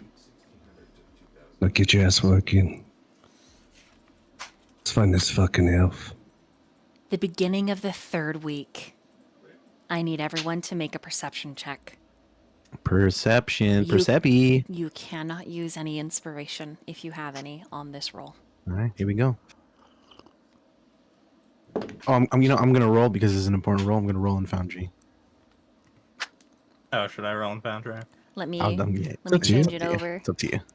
to Does Just so like the rolls are laid out right there. same brain. That's crazy that 3 of us got 16. Okay, go ahead out loud in the order that you rolled. Let chat know what you got on that perception check. I rolled a 17.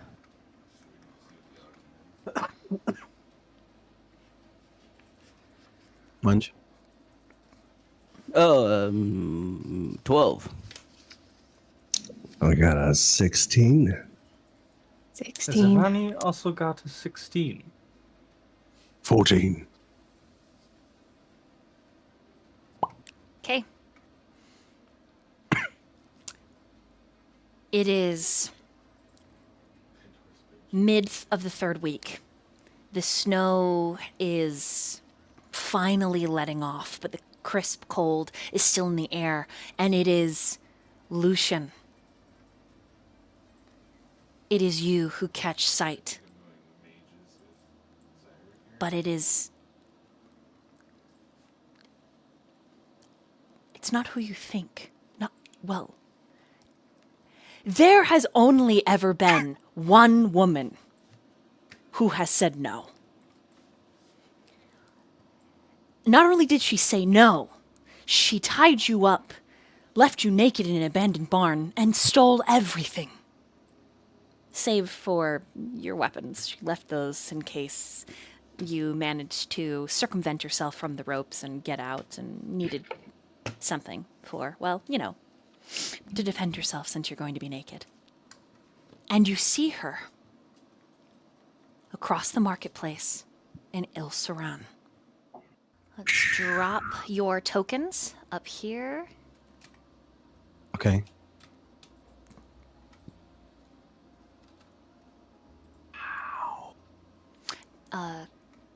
Click Is on it your name. drag and drop? and drop. We can't do it. Is it because the game is paused? Game is not paused now. Oh, Okay. You still can't drop it for some reason. Yeah, me neither. Yeah, I can't.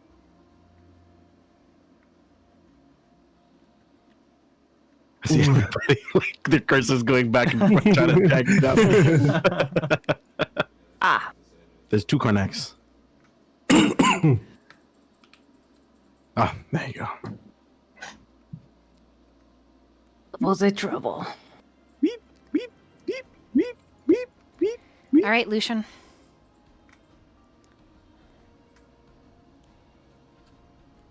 That's where you see her. Trying to move her over, but it says movement collides with at least one wall.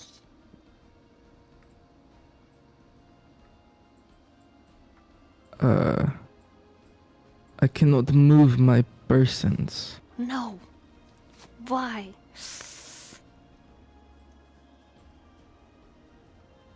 I can only move one space to the left. And Yeah, it says that we're one space trapped to with the right. walls.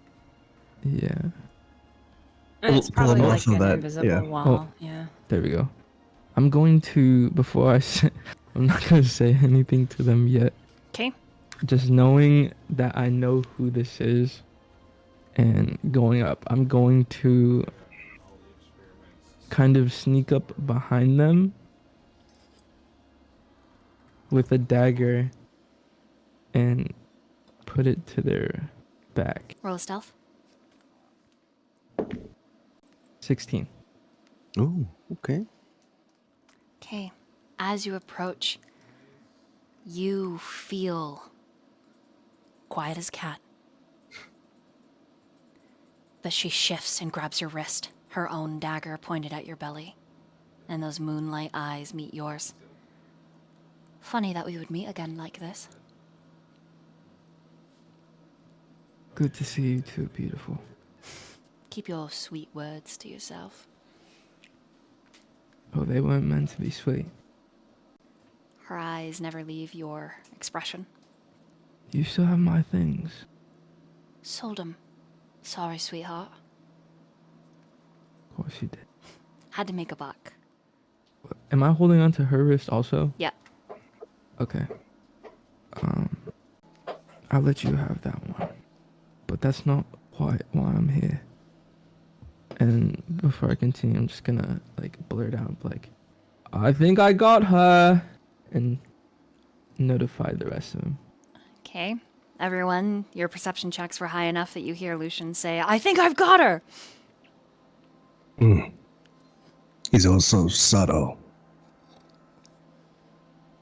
I think we should move in before he tries to woo her again. Kasper, keep a close eye on her. Draw your bow. Yeah, I got her. Can you guys move your We're tokens? gonna- Does it let you? Yeah. We're gonna walk kind of encircling in a way. I'm gonna go right over Okay. here. You are not the only ones who noticed. The ragtag armed guards of Il-Saran have also noticed. Several of them are up here on the walls, though they don't have tokens. looking down at the scene. Several of them have moved up and over here. And she tries to pull her wrist away. I thought you were different. Oh, trust me, I'm pretty sure I am. But I kind of need you for something. Right. You and your... And she pauses as she looks around as each of you come into view. You and your... And she whispers under her breath, your Brotherhood. She said the thing. Why are you all gathered here?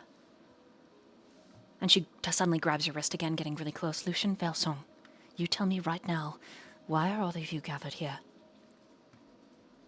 Why is she questioning us? Just take her. Knock her out or something.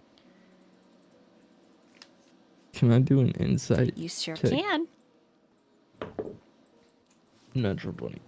Ooh. There is an intensity in Charlotte's gaze. A panic, a worry, a fear. Something has been made manifest with all of you gathering. Something that she knows that you do not. Tell me right now, Veilsong, why are you all gathered here in Ilsaran? What called you here? We were table. sent. We were sent to find someone who you fit the description with for a job we signed for. Who sent you? What was the name? What did they look like? And she steps really close to you, like her chest is really close to you, and the cloak, and it's framed really nicely, and you kind of swallow your Adam's apple bobs as a feeling in the back of your mind. Hungry twists. She's the only one who's ever gotten away. I need you to roll a charisma saving throw to resist your dark urge. Your dark urge is your pee-pee.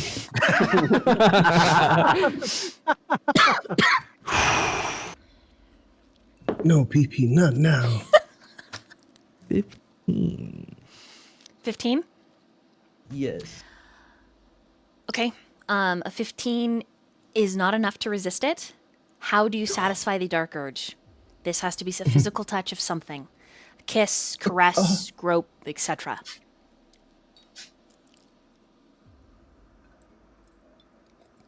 Ball tapper. I'm going to... okay, so I'm gonna do... She's like right there. I'm going to... If I still have her hand, like her wrist. Correct, and she still has yours on the other side. And you both have a dagger. I'm going to raise her wrist to my cheek with the dagger.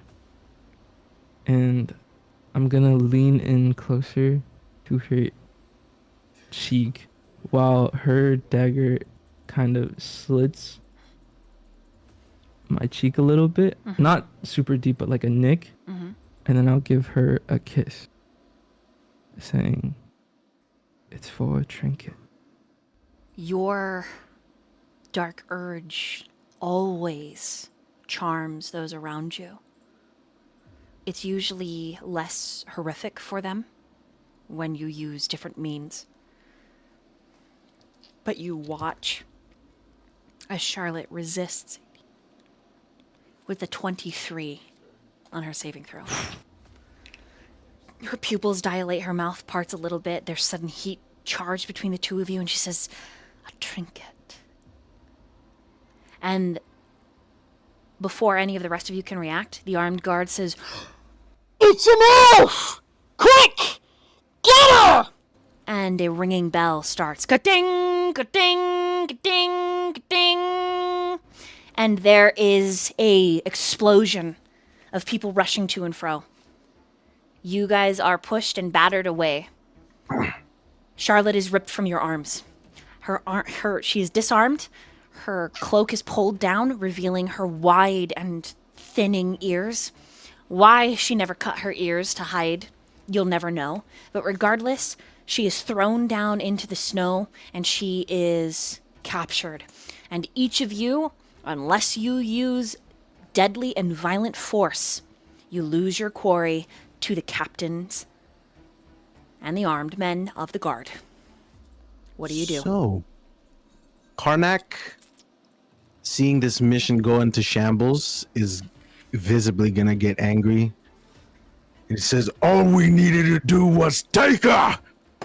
And he's gonna bum rush the guard on top of her, just shoulder check him and grab her.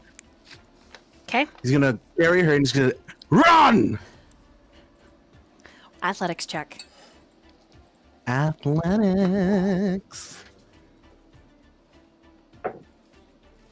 Oh, 17 plus 6, 23.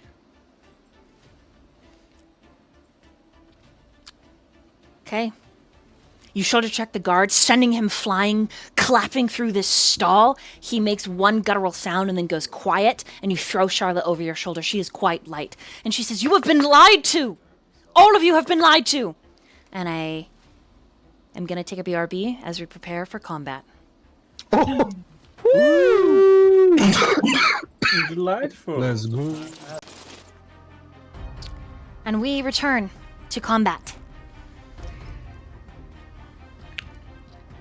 Okay, this human, Randall, is going to rush forward and swing at you, Munge. But before he swings, he says, Lower yourself to the ground. Kneel and drop your weapons. Release the elf. She is under the jurisdiction of Il-Saran and will be tried as a witch, as thus. Release her. Surrender now, Firbolg, or taste steel. what do you do? Don't think I will. Okay, what's your armor I'll class? just stand tall. 14. Okay, let me try and make a roll with this. That is a natural 1. Oh. Oh, I lied. It is an 18. I only saw the 1 because it's so dark in here. Oh, that's worse. What's your armor class? I'm so sorry. Say it again. 14. Okay, so he's gonna hit you.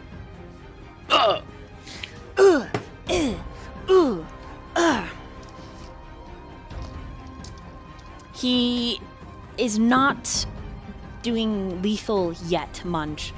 He does just strike you with the flat of the blade and says, "Surrender!" Okay, that's 8 points of bludgeoning damage because he's hitting you with the flat of the blade. Okay.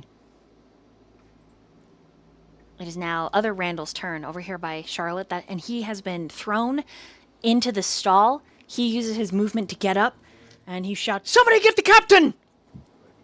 and this person here, Riswin, says, "On it!" And she pulls out a horn. Da-da! Da-da! This Randall takes one look at Karnak. Surrender! Drop your blade! Leave the elf. She is to be tried as suspects for witchcraft.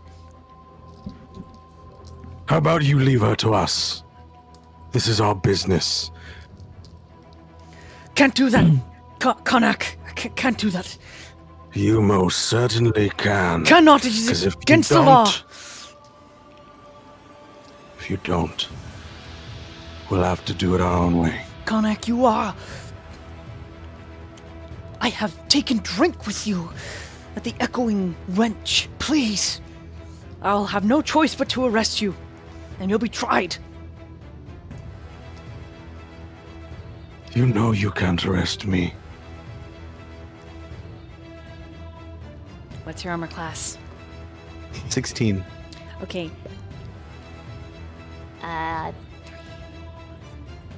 That's a 9 to hit. It bounces off your armor, and he swallows audibly. Kind of with a panicked,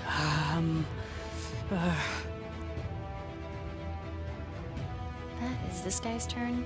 Zha'Vani, in front of you is a halfling wearing bear fur, thick mittens, scarf. They haven't said a word, but behind that scarf, they let out a wretched scream. Gah! And around them, the air seems to thrum. And they are going to Great Axe you. What's your armor class? He's not even going to say resist. No. He's just going to be like, you. I hate you. There seems to be an unrelenting rage. Oh, what's my armor class? Mm-hmm. A 10. Oh wait, no, my bad. It's 11. I that's on me. Mm-hmm. 11. Okay. Believe it or not, the raging halfling misses. Nice. Woo! Yeah, they got a 10. Your armor class is 11, correct? Yes. Swing and a miss. Swing and a miss. Okay. Cat, you okay?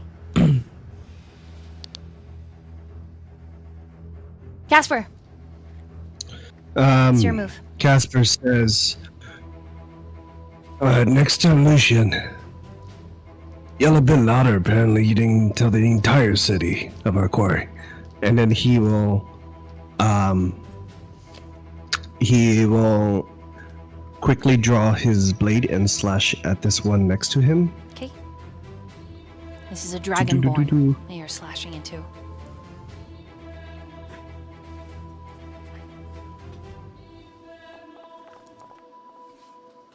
Natural 20. Ooh!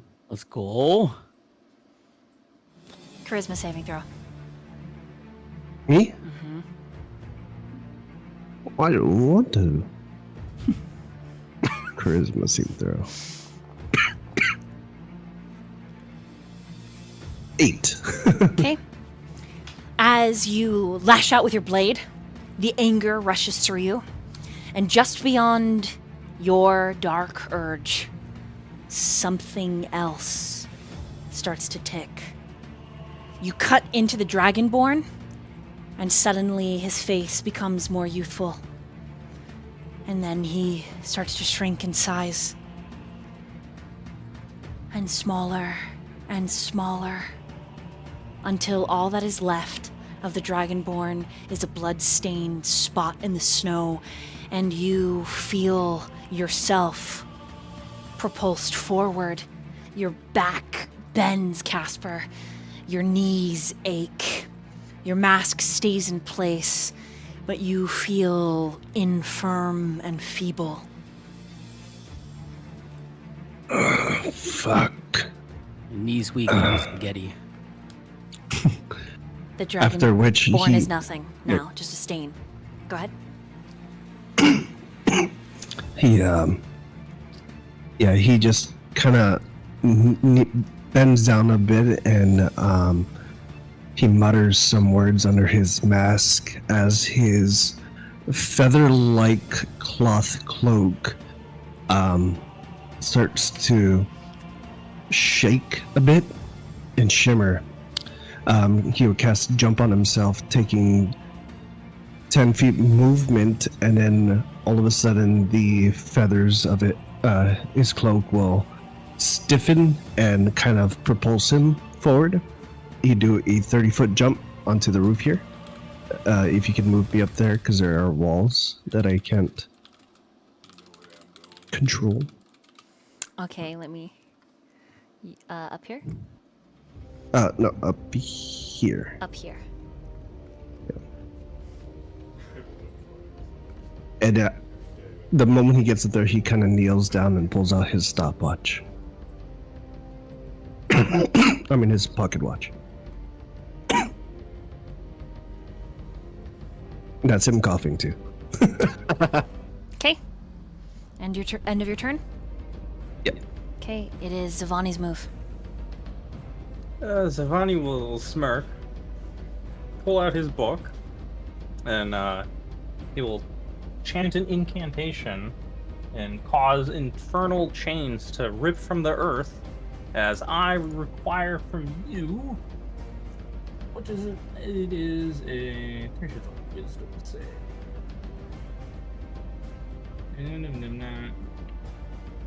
It's an intelligence saving throw. DC 14. Oh, good. Okay. So it's a 15 minus 1.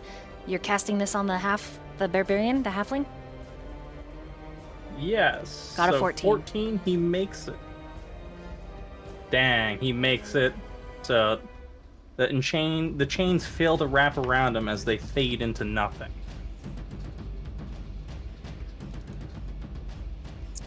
Let's see here. I don't really have much left available to me.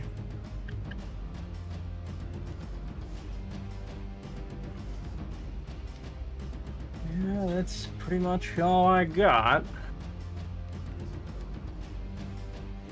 So, I will end my turn as I click my tongue in disappointment. It is other Randall's turn, who comes rushing to Marigold. Are you with them? He seems fairly youthful, human, young, maybe 20 years old.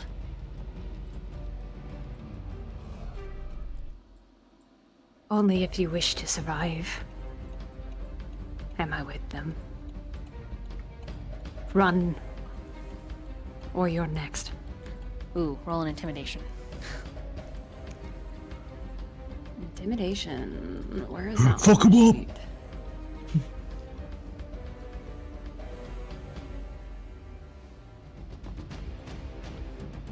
Oh, damn! Almost hit That was so close. Yeah, that's a 9. Sorry, I can't let you do that. I have to stop you. Lower your weapon. Return the elf, or you'll be tried right alongside her. I give you one chance. I'll make it quick. Okay, he's gonna attack you, Marigold. Okay. What's your armor class? 17. Okay, that is a hit. 6 points of slashing damage. Okay. This Randall makes his way into the field. He kind of runs up, sees Karnak with the elf over his shoulder, sees Lucian, and he's going for you, Karnak. What's your armor class? 16. Okay, that is a hit. 10 points of slashing damage. 10 points. It is a Gotcha. impressive hit. I'd like to reaction with Hellish Rebuke, Okay, Hmm. and that's gonna be 16 damage fire. okay. He drops. He's dead.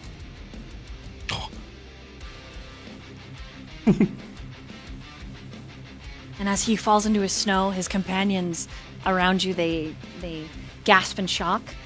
And Riswin up here. And you can hear the shuffling of armor as a ragtag band starts pouring in.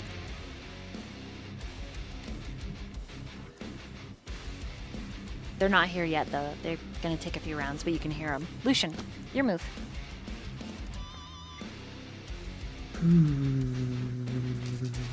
Okay, I am going to.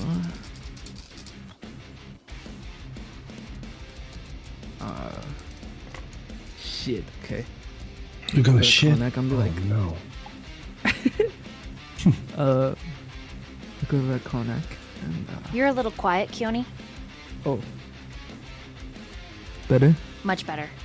Okay, I'm gonna look over at Karnak and just be like, so you're not that rusty. It's a little much. I didn't want to do that. Right. Well, I will be right back. You make sure you keep this one's moderately safe.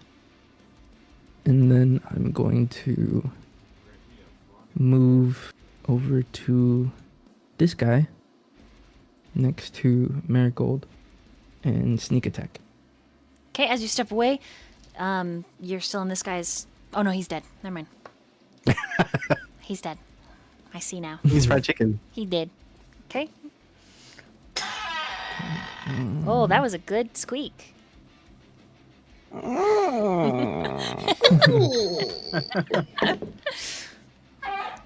That was a good squeak coming back. 23 Yeah. to hit. 22 to hit. 23. 20. Yeah, that hits. Mm-hmm. Damn, dog. Cool. Okay. Where's my d6? Oh, 1d4. Huh. So that's 5 plus 8, 3, which is 8 plus 6, which is 14 damage. Okay, he drops. That was quite a good distraction, Marigold. Thank you for that. You owe me a kill. Well, I'm sure you can take that little guy over there. I'm only kidding. You did well. And then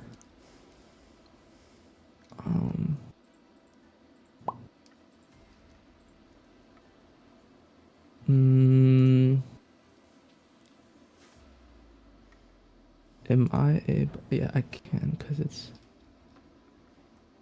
No, I cannot. Okay. I'm going to...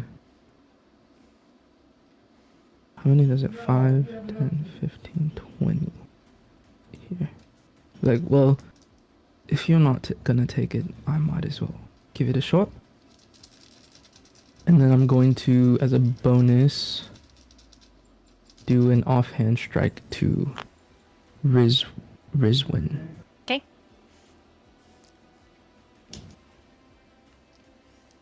Come on, dice. Come on, dice. That is 15 to hit. A 15 hits. Yes. Okay. And then I have the nick that I can make a part of the attack. So I'm gonna do that as well. That is 7 points of damage, and he is nicked.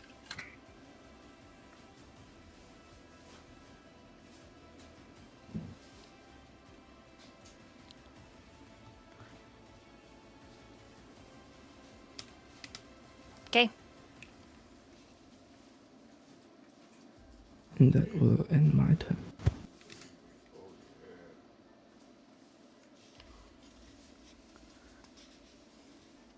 It is a solid hit. You cut forward. Rizwin drops the horn. And says, "You're going to be punished for this." Charlotte's turn. In your ear, Karnak, because she's over your shoulder and kind of beating on your back. She says, "Please, you've been lied to. I don't know what it is that they promised you, but it isn't me that you're after. Shut your mouth. You're killing these people for no reason." And it's all because you wouldn't cooperate. I cannot go This is with on you. I was not the one who swung the axe. I was not the one who coded the ground in red. All I did was steal a few shekels from your brother. Because he is smart, and he tries to stick his dick in anything that has a nice pair of cheeks. North and south. And I'm not wrong, and you know I'm not wrong. Now please, I am begging you, Karnak MKL, leader of the Brotherhood, the pride in all of the lions. I am asking you desperately to hear me out. Do not commend me to this death by your vile patron. Listen to what I have to say. And she's going to roll a persuasion.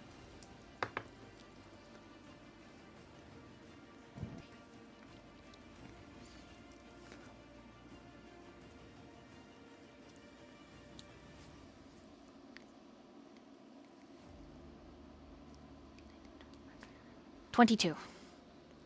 Shit. Now, you can make the DC really hard if you'd like. Like, that's absolutely okay. I thought I made it hard enough, but it's okay. you just keep your mouth shut. Let's deal with this first. She exhales a breath. And she touches this guy in front of you. And you see this healing energy as he gets back to his feet. I can't have you killing innocent people. Not when you know not what is at stake. And that's her turn. Randall's turn. He's gonna bum rush Munge. Typical Randall. And looking at one of his fallen comrades, the like splatter of red in the ground there from the Dragonborn, he does not ask questions. He's just going to attack. And because you are flanked, he has advantage. Remind me your armor class. 14. Okay, it is a strike. And he says, permission to use lethal abilities to acquiesce, Captain. And from the wall up here, you hear a female voice that says, permission granted. And then there is the sound of armor as she leaps and she lands in the center of you. And you are looking at another Dragonborn. She straightens. Hereby, under the accord of Il-Saran, Karnak and Fellowship are under arrest. 9 points of damage from this guy, Munge. As he cuts into your back and the guy in front of him, he's like, I tried to ask you. And it is Marigold's turn. All right. She landed right here. Yep, that's her. Okay. Hold on to your butts. She is going to rush over to this lady. And she's going to rage. Okay. When she rages, any stones at her feet shake and levitate only just a few centimeters off the ground. And as she screams into her rage, a burst of air comes out from her. And how do I roll that wild magic table? Do I just roll the d8? Mm-hmm. Okay.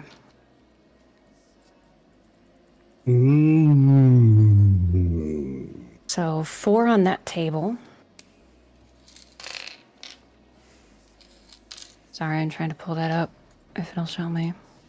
You can also pull it up on D&D Beyond if it's easier on like a second screen. Yeah. Because I know Foundry, we're all new to it, so it's a little chunky. It's a bonus action. Why is it not telling me what my magic chart is, though? I know it's a D8. Hold on. I got this. Are you guys having fun, chat? Oh my god. First session, first chapter. Oh my god.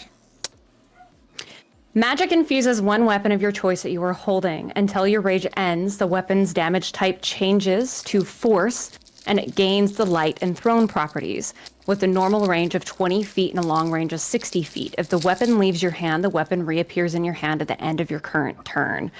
Her great axe glows and shimmers, and she brings it down on this Dragonborn. Okay. Before you hit her, her legendary reaction since you've entered her threat space goes off.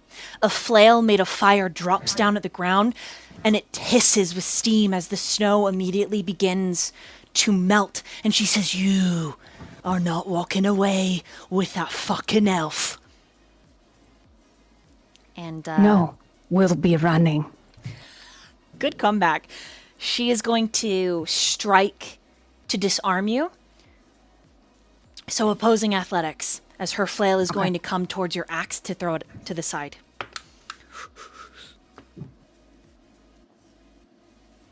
That's a 16.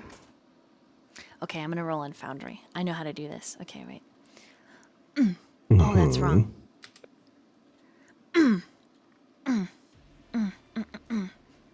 Here we go. You beat her. She does not disarm you. Ooh. Nice. Okay. Does that mean she gets disarmed? It does mean that she has disadvantage to hit you next time, so. Okay. So am I still rolling to attack, or was Yes, that my turn? you are. Okay.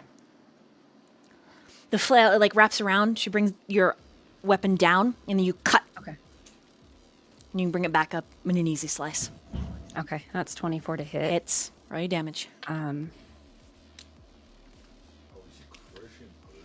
Damn. 14 slashing damage. Ow.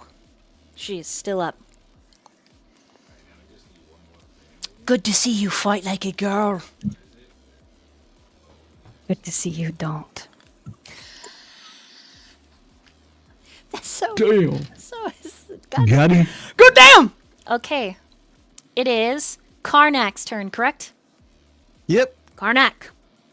All right. Is the captain right in front of me? That's not the captain. I'm just gonna use That's Randall. This guy is the captain. the captain. All right. The Dragonborn. The Dragonborn lady. Dragonborn. The Dragonborn lady, the one that said that they had drinks with me, right? Oh, no. That's Randall, this guy. No, this guy.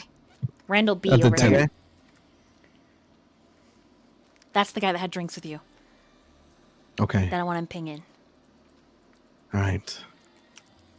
He's gonna use his turn to go to Randall and say, Randall, you need to believe me. This is a misunderstanding. There was no communication on both our ends. We just started attacking. We both have the same goal. Roll a This elf is nothing to me. fuck. Roll a persuasion. persuasion. This is an important roll. I'm gonna roll in Foundry. So my persuasion is plus 4. Okay, plus 4. So, okay, come on, baby. Okay, Nice. that's a 20. Karnak, if you surrender her, then perhaps I can convince the captain. But you would have to convince your entire group to surrender and drop their weapons. No, we need her. She stole something from us, and we need to let her know that it's not going to slide. This is our business. Karnak, And then we'll give her to you once our business is settled.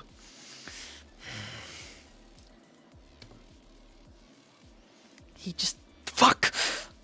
Fine! I have to get to the captain. And he just shouts, Captain Akara! Please, there's been a misunderstanding. And she says, That's my turn. Okay. She says the misunderstanding is that these wretches are harboring an elf. No, no, they're commencing a citizen arrest, right, Karnak? This is a That's citizen. right, she stole something from my brother Lucian. What does the party do? Multiple. It's Munge's turn. Kill them all.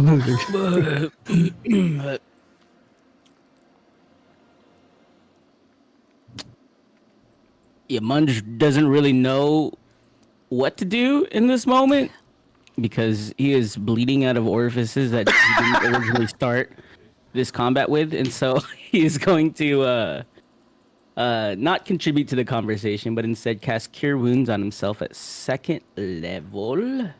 Nice. Cast spell. What'd I get? If you go to the chat, there'll be a Okay, I see it. button. Yeah. Situational bonus. Normal. Ooh, nice. Okay, I regain 13 HP. And then I'm going to use my bonus action to use my species trait, which is Hidden Step, and I'm going to turn invisible until the start of my next turn. And I'm going to attempt to walk away while invisible, just up this way. 5, 10, 15, 20. It's gonna go up here. Do I get any opportunity attacks since invisible? No, not while you're invisible. Okay. Cool. Okay. Top of the round. And then, yeah, that's it. Okay. It is Top of the morning. Akara's turn first.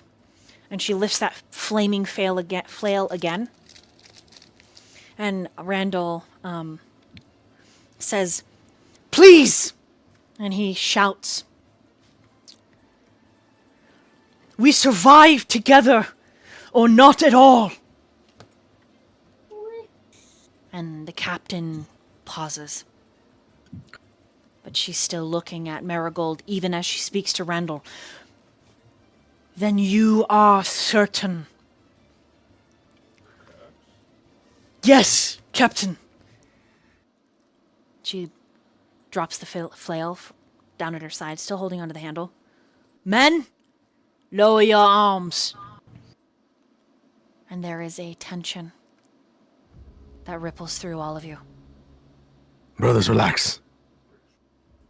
Combat is paused, but there's a potential for it to continue. Karnak, go ahead before I say anything. Look, Lucian came to us. We all have a close-knit bond. If you steal something from us, you need to learn that that's not going to slide. Especially if you're an elf, a filthy elf. Manipulators. I despise elves. So once we're done with her, we'll hand them over to you. Let us send a message. The way it looks like, and she motions to the blood in the snow, is that one of your close-knit group, then, gets to face the guillotine or the gallows. 1 for 1. So which one is it gonna be, Karnak? There's one on my shoulders. Let's just say she did it. Roll a persuasion with advantage, because she's an elf. Let me do it on here. All right. Persuasion with advantage. 15 plus 4, 19. Give you more reason to kill her, right? There are people watching. Merchants from the stalls, sheltering, but when they hear the blades lessen, they peek out into the square. You're all aware of them. Akara's aware of them. 19. Brother, might I step in? Gives you a nod. So, Captain, I pull out an iron pendant, and I would like to use my racial ability to use suggestion through my serpentine eyes. Is that a possibility I can do? As I would like to word, could you please allow us to take this elf? As we ourselves are fully capable at handling these such. We have dealt with many of their kind before. Okay, go ahead and cast. What does she got to roll? She needs to beat I think it's a charisma DC 14, and they don't know that it was casted if they succeed. That's the good thing about suggestion. It just has to be worded in a reasonable manner. Hey! She got a 20. Yeah, I'll do it then. What can you do? Small folks' eyes are watching Karnak. And as much as we hate elves. Go ahead, Marigold. There is a higher court we have to take her to. Let us do this. This guy right in front of you, Karnak, the one that Charlotte healed, he's sweating. He looks stressed. He looks on the verge of snapping. And then he opens his mouth, and you know that the truth is about to tumble out. Commander, it's not the truth. She healed me. She saved my life. It is the one that flew to the eaves. That's the one that killed your brother. The Dragonborn that was reduced to nothing but a blood pile. Captain, I saw it. And Akara grits her teeth, and she looks up at Kasper. You're gonna leave that one here, and you can walk away with the elf. As they look up at Kasper, he's on his knee with his pocket watch, and those close enough might hear him murmuring, 1, 2, 3, 4, 5, 6, 7, 8. He's just staring at the pocket watch. He's like barely paying attention to what's going on. Has to be another way. Look. You attacked us. Didn't give us time to explain. We're not elves.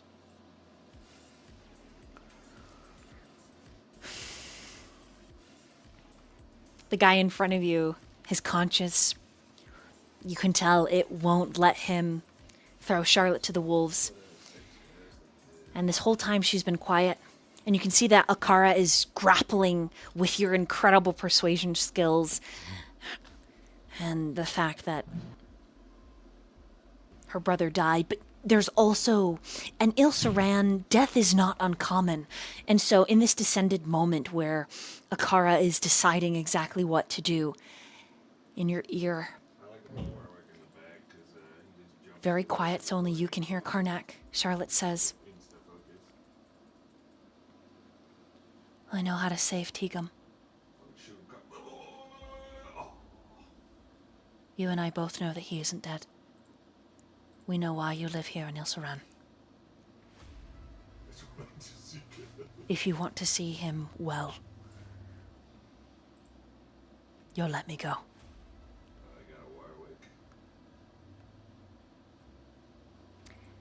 And I need you to roll an intelligence saving throw as she uses her elven wilds to convince you.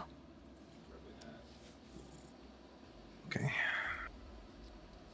Is that like cleavage? Oh boy. It was for me. Okay. 15 plus. Okay, 0. 15. Okay. 15 beats the DC. You can tell that she is trying to use her fairy magic to convince you, but there is some truth to her words, as elves cannot technically ever lie. As she says that, what he's gonna do is, as she's on her shoulder, he's gonna like make her jump because the pauldron is really uncomfortable.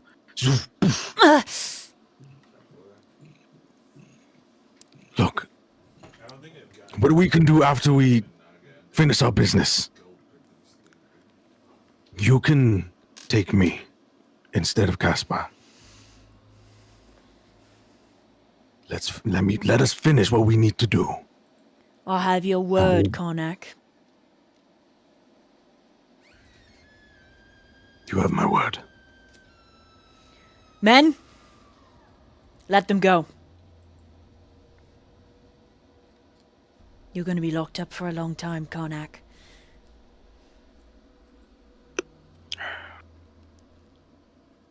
That's fine. And unless anyone in the Brotherhood attacks, combat ends.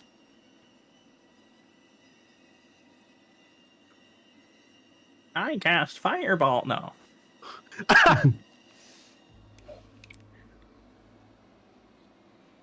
All right, brothers. Let's finish our business.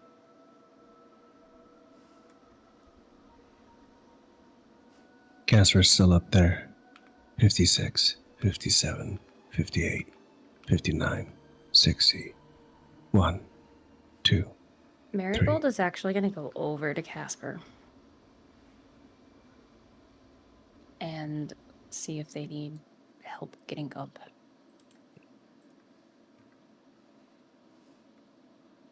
He's up on the roof. Oh.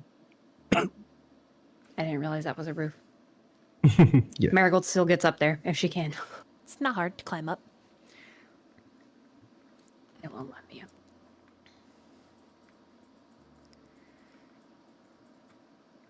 Red, what is he doing? Brother, surely you aren't. Yes.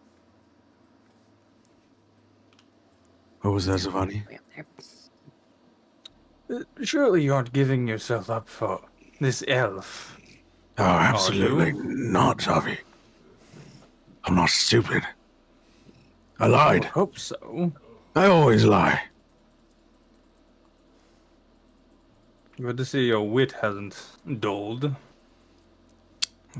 Long years have taught me such. Charlotte does strain against you, but it's a natural one.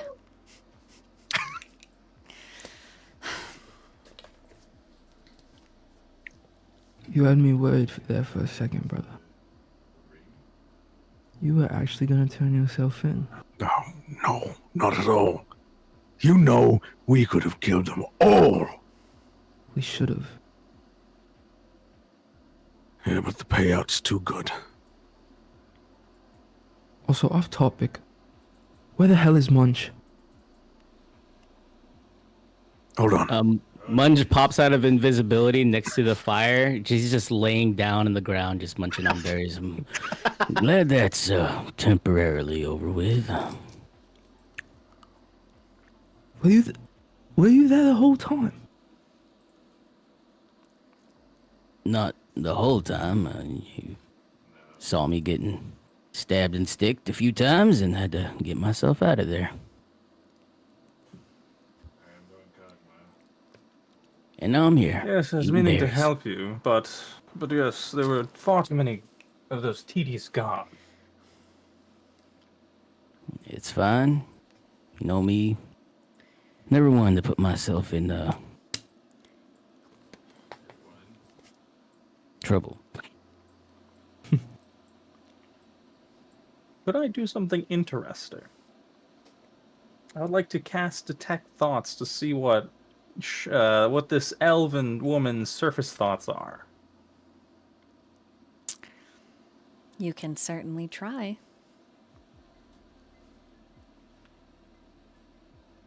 Alrighty.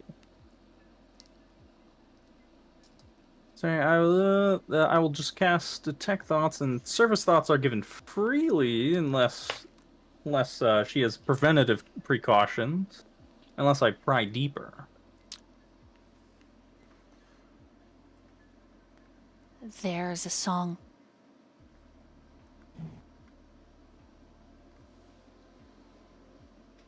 And it is beautiful. Echoing.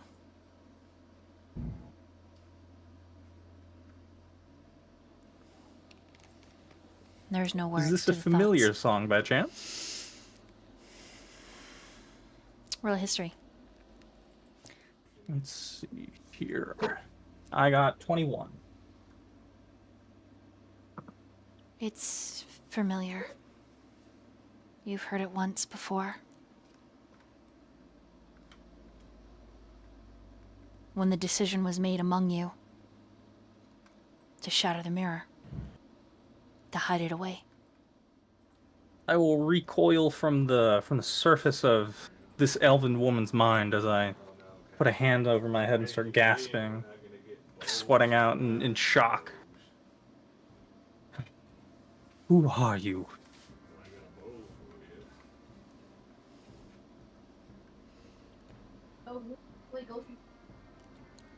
She, this whole time, is like trying to unbuckle the pauldron.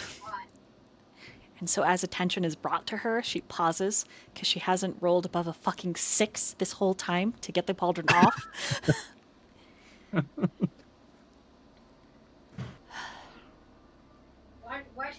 My name is Charlotte. And she looks up at Kasper. And you need to get me to your friend, or something very terrible is going to happen. Can Like, oh, sorry.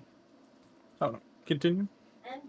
Can Marigold see if she can help Kasper down to them, even if it requires picking him up over her shoulder like a sack of potatoes? It's up to him. As you approach him, he says, "Don't touch me." 23, 24, 25, 26, 27. You're not giving me much of a choice. He seems very focused. At this same moment down below, Lucian, your eye that is solid dark starts to ache, burning with an urgency.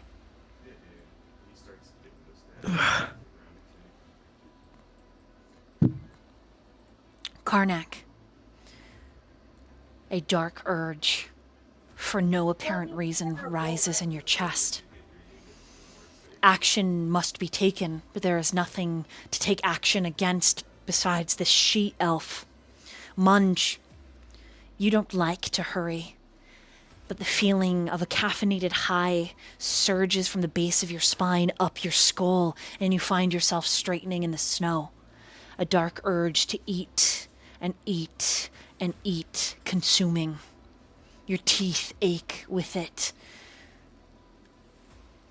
Zha'Vani, a cold, disengaged wrath rises in your veins as an urge tingles in your fists, magic crackling between them. Kasper and Marigold, I need the both of you to make perception checks. Kasper, yours is at disadvantage. And Charlotte, as all of this is happening at the same time, says, "You need to let me go. Your brothers are in danger, Karnak." 12 on my perception. Okay? I too got a 12. Okay. With a 12, you notice that Lucian winces, grabbing his face, that Munge sits up, that there's a generic discomfort down below. But beyond that, you notice nothing. Not at first. And then there are footsteps that crunch in the snow. And a scent in the air. Rain on a mud-slicked hill. Autumn, coppery and bold. And a hiss.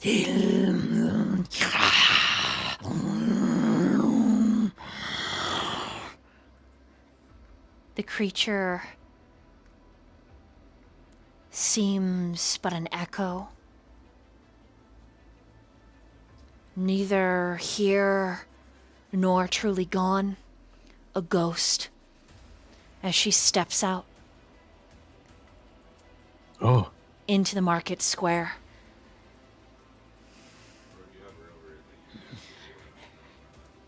Karnak, I need you to roll an athletics check, please. Okay. Athletics. That's gonna be. Let's roll. 17 plus 6, 23. 22. Okay. 23. No. No, it is 23. You got a 23? Mm-hmm. On acrobatics, she got a 24. She wiggles out of your grasp. And in your defense, she rushes forward. No, wait. Let's see. I gotta count. 5, 10, 15, 20, 25. Okay. She misty steps here. And she's got a curved dagger that is like a sliver of moonlight. And you recognize the elven weapon as she slashes at this creature, tearing through its ephemeral form. And she says, "All of you need to get out of here. This is not after me, it is after you." nope. You're coming with us. What does everyone else do? At this moment, Munge is just rolled over onto his belly, and he's just like viciously eating snow. Like it doesn't matter if it's just fresh snow or snow that isn't stepped on, covered in dirt. He's just piling snow into his mouth. Just. Marigold. It may have my life when it pries it from my cold, dead hands. Marigold is going to tighten her grip on her greatsword and say, I stand with Karnak on this. Lucian is just holding his eye, looking over at Charlotte and that ghost, and agreeing with Karnak, going, Karnak is right. And based on the insight check that I made before all the combat, I know that she knows something. So I'm gonna yell to her that we are not leaving this place without you. You have information that we need. Kasper, something Yeah. about this echo. You finish the count. You should be yourself. You should be on stable ground. But for some reason, the draw from you and it is a cord. Magic connects you to this creature. And with you and Marigold with your vantage point, and you're 12, at this point, the two of you recognize what it is in the fallen snow. A whisperkin. A half-made creature from the night world. Are you seeing what I'm seeing? What the fuck is that doing here? It is here because all of you have gathered. So whatever job you've taken to take me has spelled your doom. Now you can either work with me, or we can work as enemies, and I will slay each of you here and now, and I will take from you what I need. But we are not having this conversation while this entity is still here. Take Kasper and run. The only reason it has manifested is because he is here. Do you understand this? Are you listening to my words? How will you find us? Easy. As I have hunted you through the eons. I know which bed you lie on. I know which women you take with you. I know the blood in your very veins, for it is written a scar on the Gaia song. Now go. And we're going to end that for Fine. tonight. Ooh. What a cliffhanger. Holy shit. Oh my gosh. Holy shit! Oh my gosh! Fly, you fools! Fly, you fools. Fly! Don't worry, there's more to this encounter if you do run. Woohoo!